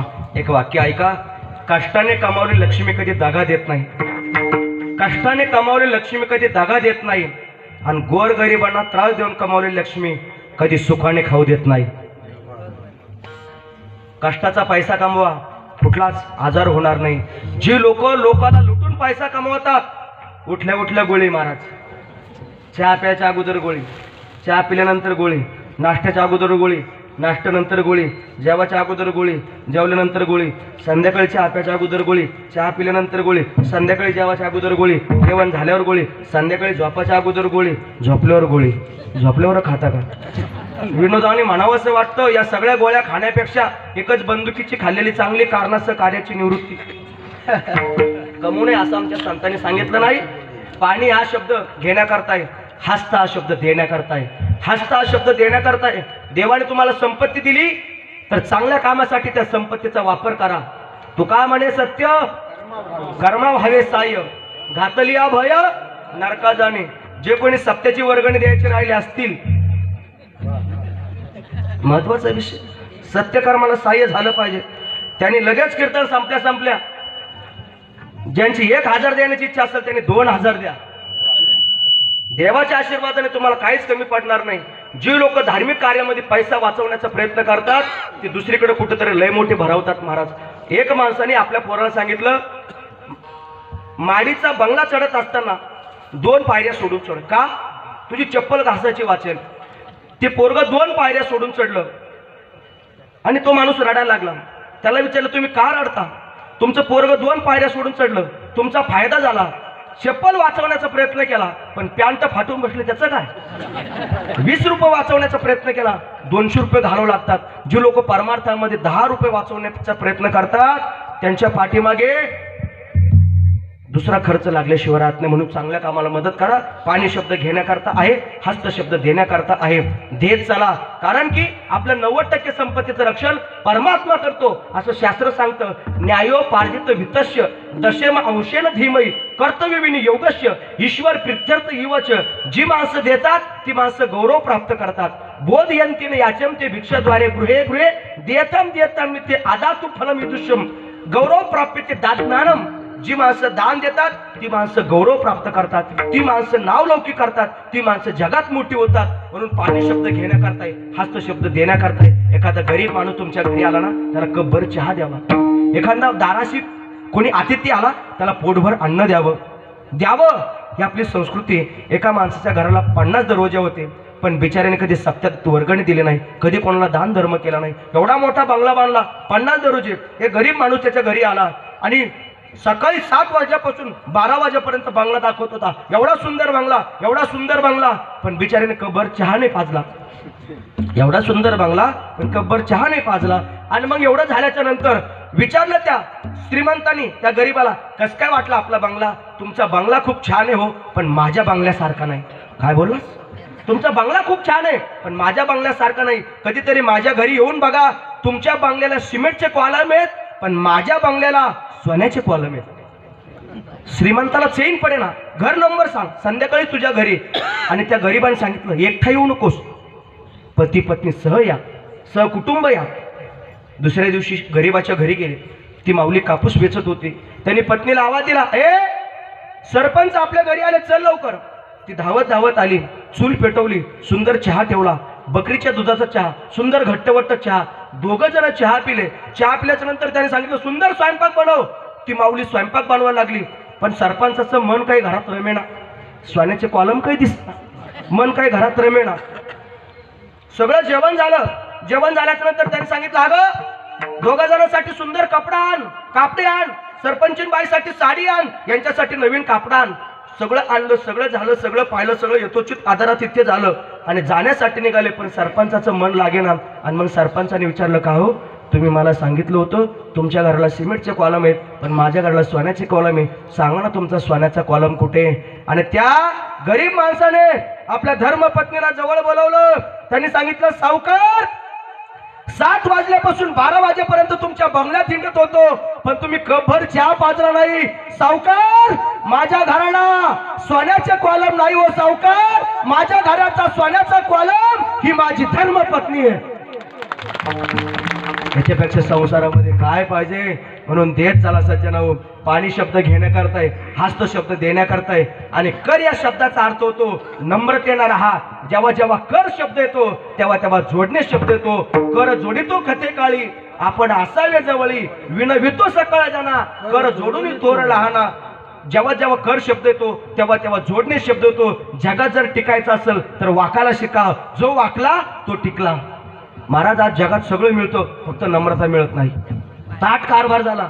जन्मदात्या बायबापांना पोरं जुमानीत नाही. पूर्वीचा काळ फार गोड होता महाराज. लोक गरीब होते पण लोक फार इमानदार होते. जर गुरुजी समोरून आले तर पोरं घाबरून पळायची. आता जर गुरुजी समोरून आले तर गुटक्याची पिचकारी गुरुजीच्या पायावर. वाईट जमाना आला महाराज. आता नम्रता पाहायला मिळत नाही. आमचे रोजचेच अनुभव आहे. एका गावात मुक्कामाला थांबलो. एक जणांनी म्हणा, महाराज चला चहा प्यायला. आम्ही घरी गेलो. घरी गेल्यावर त्याचं रामायण सुरू झालं. 50 एकर आपल्यामुळे, संभाजीनगरचे बंगले आपल्यामुळे, बहिणीचं लग्न आपण केलं, भावाचं शिक्षण आपण केलं. बाप लय दरिद्री, बाप लय दरिद्री, 18 विश्व दारिद्र्य. चिमणी कोकून गेलं तर दाणा मिळत नव्हता. जेव्हा पट्ट्या करता झाला तेव्हा पट्ट्याने सगळं कमवलं. बापा त्याच्यात काहीच नाही, सगळं आपलंच. मग आम्हालाच दम निघत नाही. मग आम्हालाच म्हणावं लागतं, राजा अरे कमीत कमी तू तरी बापाच आहेस की नाही? पाणी शब्द घेण्याकरता, हस्त शब्द देण्याकरता. आणि कर या शब्दाचा अर्थ होतो नम्रतेने राहा. काय करायचं हे आपल्या हातात आहे. कोणत्या वयात काय करायचं याचं देखील शास्त्र आहे. वयाच्या पहिल्या अवस्थेत ज्ञान मिळवा, दुसऱ्या अवस्थेत धन मिळवा, तिसऱ्या अवस्थेत पुण्य कमवा आणि कमावलेल्या पुण्याच्या बळावर चौथ्या अवस्थेत आनंदाने जीवन जगा. प्रथमेनार्जितम विद्या, द्वितीयानार्जितम धनम, तृतीयानार्जितम पुण्य, चतुर्थ किम करिष्यति. दिवसा असं कर्म करा रात्री अंतुरणावर पडल्या पडल्या झोप लागावी. 8 महिन्यात असं करून ठेवा किती पाऊस आला तर आनंदाने राहता यावं. आणि तरुणपणामध्ये एवढं पुण्य कमवा की म्हातारपण किती जरी वाईट आलं तरी आनंदाने राहता यावं. दिवसे नैव तत्कुर्यात येन रात्रो सुखम होसेत, अष्टमासीन तत्कुर्यात येन वर्ष सुखम होसेत, पूर्ववैश्य तत्कुर्यात येन वृद्ध सुखम होसेत, यावत जीवन तत्कुर्यात येन प्रेत्य सुखम होसेत. विठ्ठला विठ्ठला.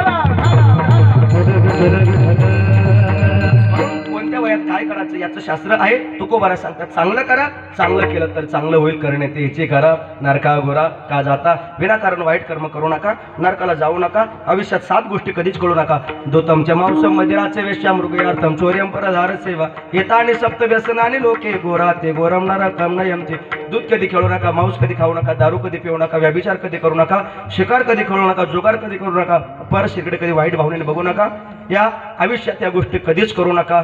जोपर्यंत आपलं शरीर चालतं, जोपर्यंत तुम्ही तरुण आहात, गळ्यात पवित्र तुळशीची माळ घाला, पण ती मरायच्या अगोदर घाला. एका घरात 15 माणसं राहत होते. 14 माणसाच्या गळ्यात माळी होत्या. कोणी आलं त्याने म्हणायचं महाराज आमच्या घरात 15 माणसं आहेत, 14 माणसाच्या गळ्यात माळी, फक्त एकाच्याच गळ्यात माळ नाही. त्याच्या गळ्यात का नाही घातली? तो पाहुण्यासाठी सोडला. गळ्यात पवित्र तुळशीची माळ असावी, ती मरायच्या अगोदर असावी. आपल्या घरात जर माळ असली तर तिच्यावर जे पाणी पडतं 108 तीर्थामध्ये स्नान केल्याचं पुण्य मिळतं. म्हणून 108 पवित्र मण्याची माळ गळ्यात असली पाहिजे. 108 मण्याचीच का असावी? त्याची अनेक कारणं आहेत. जे देवाला आवडतं ते करावं, जे देवाला आवडत नाही ते कधीच करू नये. आवडे देवासी तो ऐका तो प्रकार, नामाचा उच्चार रात्रंदिव, तुळशी माळा गळा गोपी चंदन टिळा, हृदय कळवळा वैष्णवांचा, आषाढी कार्तिकी पंढरीची बारी, साधने निर्धारी आनना एका जनार्दनी ऐसा ज्याचा नेम, तो देवा परम पूज्य जगी, तो देवाला आवडत असतो. म्हणून विनाकारण वाईट कर्म करू नका, नरकाला जाऊ नका. करा रे बापांनो साधन हरीचे, झनीकरणीचे करू नका. आयुष्यात खावो न करा काही, पुढे नाही नाश ज्या. असं कर्म करा किती केल्यानंतर नाश पावणार नाही. जे देवाला उद्देशून केलं जातं तेच एक शुद्ध पुण्य. जयामध्ये नारायण शुद्ध पुण्य ते एक. या जीवनात तुम्ही काय करा? माझ्या देवाला शरण जा. शरण गेल्यावर तो देव काय करतो?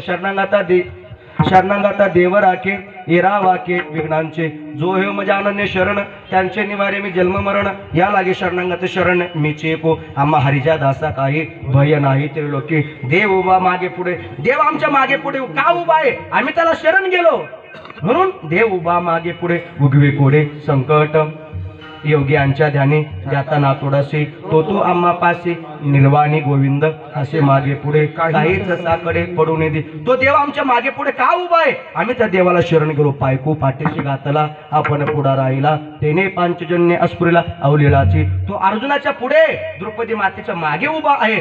तो देव का त्यांच्यासाठी उभा आहे? ते त्या देवाला शरण गेले. भक्त प्रल्हादाचं रक्षण केलं का? तो देवाला शरण गेला. 5 पांडवाचं रक्षण केलं का? ते देवाला शरण गेले. ध्रुवबाळाचं रक्षण केलं का? तो देवाला शरण गेला. शरणांगाता देव राखे येरा वाके विघ्नांचे. शेवटच्या चरणात तुकोबारा सांगतात, तुका म्हणे लीन व्हावे कळे भावे वर्म हे. तो भगवान परमात्मा कळून घ्यायचा असेल त्याच्याविषयी भाव असला पाहिजे. त्याला बाकी काही लागत नाही. न काष्टे विद्यते देव न पाशाने न मृण्मये, भावी हे विद्यते देव तस्मात भावयु कारणम. आणि तुमच्या चित्तामध्ये जर अहंकार असेल तर तुम्हाला देव कधीच मिळणार नाही. एका जन्मातलं नाही, हजारो जन्मात तुम्ही देवाची भक्ती करा. आपण आहे म्हणून सप्ताह आहे. तो आज जरी गेला तरी सप्ताह बंद पडत नाही. येथे नाही उरो आणि अवतार येर ते पामर. तुझे एकट्यामुळे सप्ताह नाही चालू बाबा. किती आले असे म्हणणारे, किती गेले. ज्ञानोबारा सांगतात, तुम्ही देवाची भक्ती जर करत असाल, तुमच्या चित्तात जर अहंकार असेल तर तुम्हाला देव कधीच भेटणार नाही. ज्ञानोबारा वर्णन करतात, तैसा चित्ते अंत्य ठावो जिवे सकळ शास्त्रांचा सराव, आयशेने कोड एक जन्म जावो परी न पविजय माते. तुका म्हणे लीन व्हावे कळे भावे वर्म हे. शरणांगात जयामध्ये नारायण शुद्ध पुण्य ते एक. झालेली सेवा पांडुरंगाच्या चरणी भगवान प्रभू रामचंद्राच्या चरणी अर्पण करून या ठिकाणी मी सेवेला पूर्ण विराम देतो. गीता से ज्ञान मिला, रामायण से राम मिला, भाग्य से हिंदू धर्म मिला आणि किस्मत से हिंदुस्तान मिला. या पवित्र पावन देशात आपण जन्माला आलो. छत्रपती शिवाजी राजांचं ज्ञानोबा तुकोबारांचा महाराष्ट्र आहे. ह्या दादांनी मला एक चिठ्ठी लिहून पाठवली. बाजीप्रभूंचा छत्रपती शिवाजी राजांचा संवाद चालू असताना राजांनी बाजीप्रभूंना काय उत्तर दिलं ते उत्तर सांगतो, सेवेला पूर्ण विराम देतो. त्यावेळेस छत्रपती शिवाजी राजांना बाजीप्रभूंनी विचारलं, का राजा काय एवढी संकट तुमच्या पाठीशी आहे, काय एवढी शत्रू तुमच्या पाठीशी आहे? विजापूरचा आदिलशाह, हैदराबादचा निजामशाह, खानदेशचा सुलतान, जंजिराचा सिद्धी, औरंगजेब किती बलाढ्य तुमचे शत्रू आहेत. आणि त्यावेळी छत्रपती शिवाजी राजांनी बाजीला सांगितलं, बाजी जेव्हा जेव्हा माणूस मनुष्य जीवनामध्ये मोठा होत असतो ना, तेव्हा तेव्हा माणसाचे विरोधक वाढत असतात, तेव्हा तेव्हा माणसाचे शत्रू वाढत असतात. म्हणून हे माझे शत्रू आहेत. आणि तुम्हाला सांगू बाजी, संघर्षाशिवाय माणूस ध्येयापर्यंत पोहोचत नाही. ज्या ज्या वेळेस तुम्ही आयुष्यात मोठे होसाल त्या त्यावेळेस तुमचे शत्रू वाढल्याशिवाय राहणार नाही. हे त्या प्रश्नाचं उत्तर छत्रपती शिवाजी राजांनी पावनखिंड नावाचं पुस्तक आहे, त्या पुस्तकामध्ये हा सविस्तर विषय आलेला आहे. कधीतरी वेळ मिळाला तर वाचा. आणि या ठिकाणी मी वाणीला पूर्णविराम देतो. जितनी मेहरबानी आपने की उतनी मेरी अवकत नाही. एक रुपये ज्ञानेश्वर भगवान की वरना मुझ में कोई ऐसी बात नाही. आदरणीय आमचे पोपट महाराज या ठिकाणी आहेत, ज्याने सुंदर प्रमाण दिले. आदरणीय आमचे रंगनाथ महाराज आहेत, दोन्ही सुंदर मृदंगाचार्य आहेत. आमचे भाषेबुवा या ठिकाणी टाळ घेऊन उभे आहेत, आमच्या गावाच्या जवळचे आहेत, आमचे भाषेबुवाचे आहेत. आणि आदरणीय आमचे अंकुश भाऊ ज्यांनी सुंदरशी साऊंड सिस्टीम लावली. आणि बाबा ह्या वयामध्ये 2 तास विणा घेऊन उभे आहेत. महाराज शोकांतिकावर फार मोठं वाईट वाटण्यासारखं आहे. आज या धर्ममंडपामध्ये एकही 25-30 वर्षाचा तरुण पाहायला भेटत नाही. तुमच्याकडे पोरं जन्माला येत नाही का पोरच नाही गावात? किती शोकांतिक आहे. छत्रपती शिवाजीराजांनी स्वराज्याची प्रतिज्ञा केली तरुणपणामध्ये. अभिमन्यूने वयाच्या 16 वर्षी कृपाचार्य, भीष्माचार्य, द्रोणाचार्य यांचा पराभव केला. ज्ञानोबरांनी वयाच्या 16 वर्षी ज्ञानेश्वरी लिहिली. आजचे 16 वर्षाचे 25 वर्षापर्यंत तरुण गेले कुठं? ते मोबाईलमध्ये व्यस्त झाले. सज्जनाहो, त्यांना कीर्तनाला आणा, त्यांची या देशाला गरज आहे. म्हणून एक वाक्य सांगेल, पुन्हा एकदा पेटलेल्या मावळ्याचा धावा पाहिजे, हर हर महादेवची वादळी पाहिजे. आणि हा देश सुरक्षित ठेवण्यासाठी नवतरुणाची या संप्रदायाला गरज आहे. म्हणून नवतरुण या संप्रदायाला मिळाले पाहिजे. तुमची पोरं घरी झोपलेली आहेत, ते मोबाईल पाहतात, पिक्चर पाहतात, आणि तुम्ही कीर्तनाला येतात. तुम्ही किती दिवस राहणार आहेत? तुम्ही त्यांच्यासाठी संपत्ती कमवता. मी एक सांगू, लेकरासाठी संस्कार कमवा, संपत्ती कमवू नका. जी मायबापा आपल्या लेकरासाठी संस्कार कमवतात त्याला संपत्ती कमवण्याची गरज नाही, कारण की त्याला चांगले संस्कार दिल्यामुळे तो स्वतः कमवतो. आणि ज्या वाईट मूर्ख दुर्योधनासारख्या 100 मुलासाठी तुम्ही संपत्ती कमवून ठेवता, ते तुमच्या डोळ्यासमोर तुमच्या संपत्तीची वाट लावल्याशिवाय राहणार नाही. मी आळंदीला होतो, रात्रीचं 1-1, 2-2 वाजेपर्यंत अभ्यास करायचो. पोरं मला म्हणायची, संतोष महाराज 1 वाजला, झोपा की राव आता. त्यावेळेस मी त्यांना सांगायचो, माझा गरीब बाप आज रात्री मला शेतात काम करताना पुस्तकातल्या प्रत्येक शब्दात मला माझा बाप दिसतोय, म्हणून हातातलं पुस्तक खाली ठेवू शकत नाही. जोपर्यंत तुमचा बाप तुमच्या समोर उभा राहत नाही, तुमच्या बापाचे कष्ट जोपर्यंत तुमच्या समोर उभा राहत नाही, तोपर्यंत तुम्हाला जीवनाची किंमत कधीच कळणार नाही, तोपर्यंत तुम्हाला बापाची किंमत कळणार नाही. मी आज एक कीर्तनकार असताना दिवसा कंपनीत काम करतोय आणि रात्री कीर्तन करतोय. माझ्या बापाची परिस्थिती गरीब महाराज, 1 एकर आहे माझ्या वाट्याला फक्त जमीन, पण तरीही आजपर्यंत स्वतःच्या बापाकडे कधी 1 रुपयासाठी हात न पसरवला. आणि आज 4 लोकांमध्ये बापाची मान कधी खाली जाऊ दिली नाही. आपल्या बापाच्या डोळ्यातनं 2 वेळेस पाणी येत असतं राजांनो, आपल्या बापाच्या डोळ्यात 2 वेळेस पाणी येत असतं. एकदा मुलगी घर सोडते तेव्हा, आणि एकदा मुलगा पाठ फिरवतो तेव्हा. अरे बाप या जगातला सगळ्यात मोठा असतो दादांनो. अरे जगाच्या पाठीवरती तुम्ही मोठे झाल्याच्या नंतर तुमचं भरघोष कौतुक करणारा फक्त तुमचा बाप असतो. आईपेक्षा देखील बाप मोठा असतो. आई फक्त लेकराला कडेवरती घेती, पण बाप लेकराला खांद्यावरती घेतो. आई लेकराला कडेवरती घेती, मला जे दिसतं ते माझ्या लेकराला दिसावं, पण बाप लेकराला खांद्यावरती घेतो, मला जे दिसत नाही ते माझ्या लेकराला दिसावं. हे विचार ज्याचे असतात त्याला बाप म्हणतात. आणि जोपर्यंत त्या बापाचे कष्ट तुमच्या डोळ्यासमोर येत नाही ना दादांनो, तोपर्यंत तुम्हाला त्या बापाची किंमत कळणार नाही. म्हणून आईबापांच्या, आपल्या आईबापाला कोणी नावं ठेवील असं तरुणांनी वागण्याचा प्रयत्न करू नये. आणि आपल्या पोरांनी या कलियुगामध्ये चांगलं वागावं असं जर तुम्हाला वाटत असेल तर आपली पोरं उद्यापासून कीर्तनाला आली पाहिजे, कीर्तनकाराच्या जवळ बसली पाहिजे. अरे हा परमार्थ कोणासाठी आहे? ज्यांना ऐकू येत नाही ते लोक कीर्तनाला, बरोबर आहे की नाही? अरे ज्यांचं सगळं झालेलं, ज्या बिचाराने उभ्या आयुष्यात कधी चांगलं नाही केलं, त्यांची गरज नाही देशाला.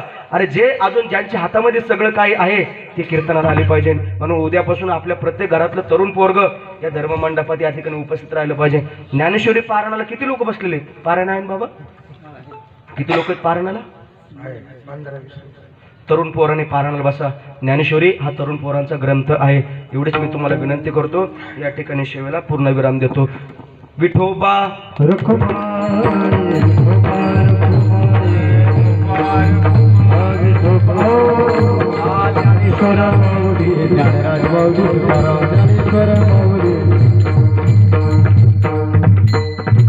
पुन्हा एकदा तुमच्या सगळ्यांच्या पवित्र चरणी मी नतमस्तक होतो. माझं काही चुकीचे असेल ते माझ्या बुद्धीचे दोष, जे बरोबर असेल वैकुंठाशी परमपूज्य जयराम बाबा भोसले बाबांच्या कृपाशीर्वादाने, स्वानंद सुखनिवासी जोग महाराजांच्या कृपाशीर्वादाने, परमपूज्य रामभाऊ महाराज राऊत बाबांच्या कृपाशीर्वादाने, डॉक्टर नारायण महाराज जाधव यांच्या आशीर्वादाने ज्या पद्धतीने बोलता आलं मी बोलण्याचा प्रयत्न केला. आपल्या सप्ताह कमिटीतील मंडळी या ठिकाणी सूचना दिल्याशिवाय कोणी उठायचं नाही. आदरणीय बाबा या ठिकाणी 2 मिनिटं सूचना देतील, तेव्हा सगळ्यांनी आपली जागा सोडायची. विठ्ठल जय जय विठ्ठल जय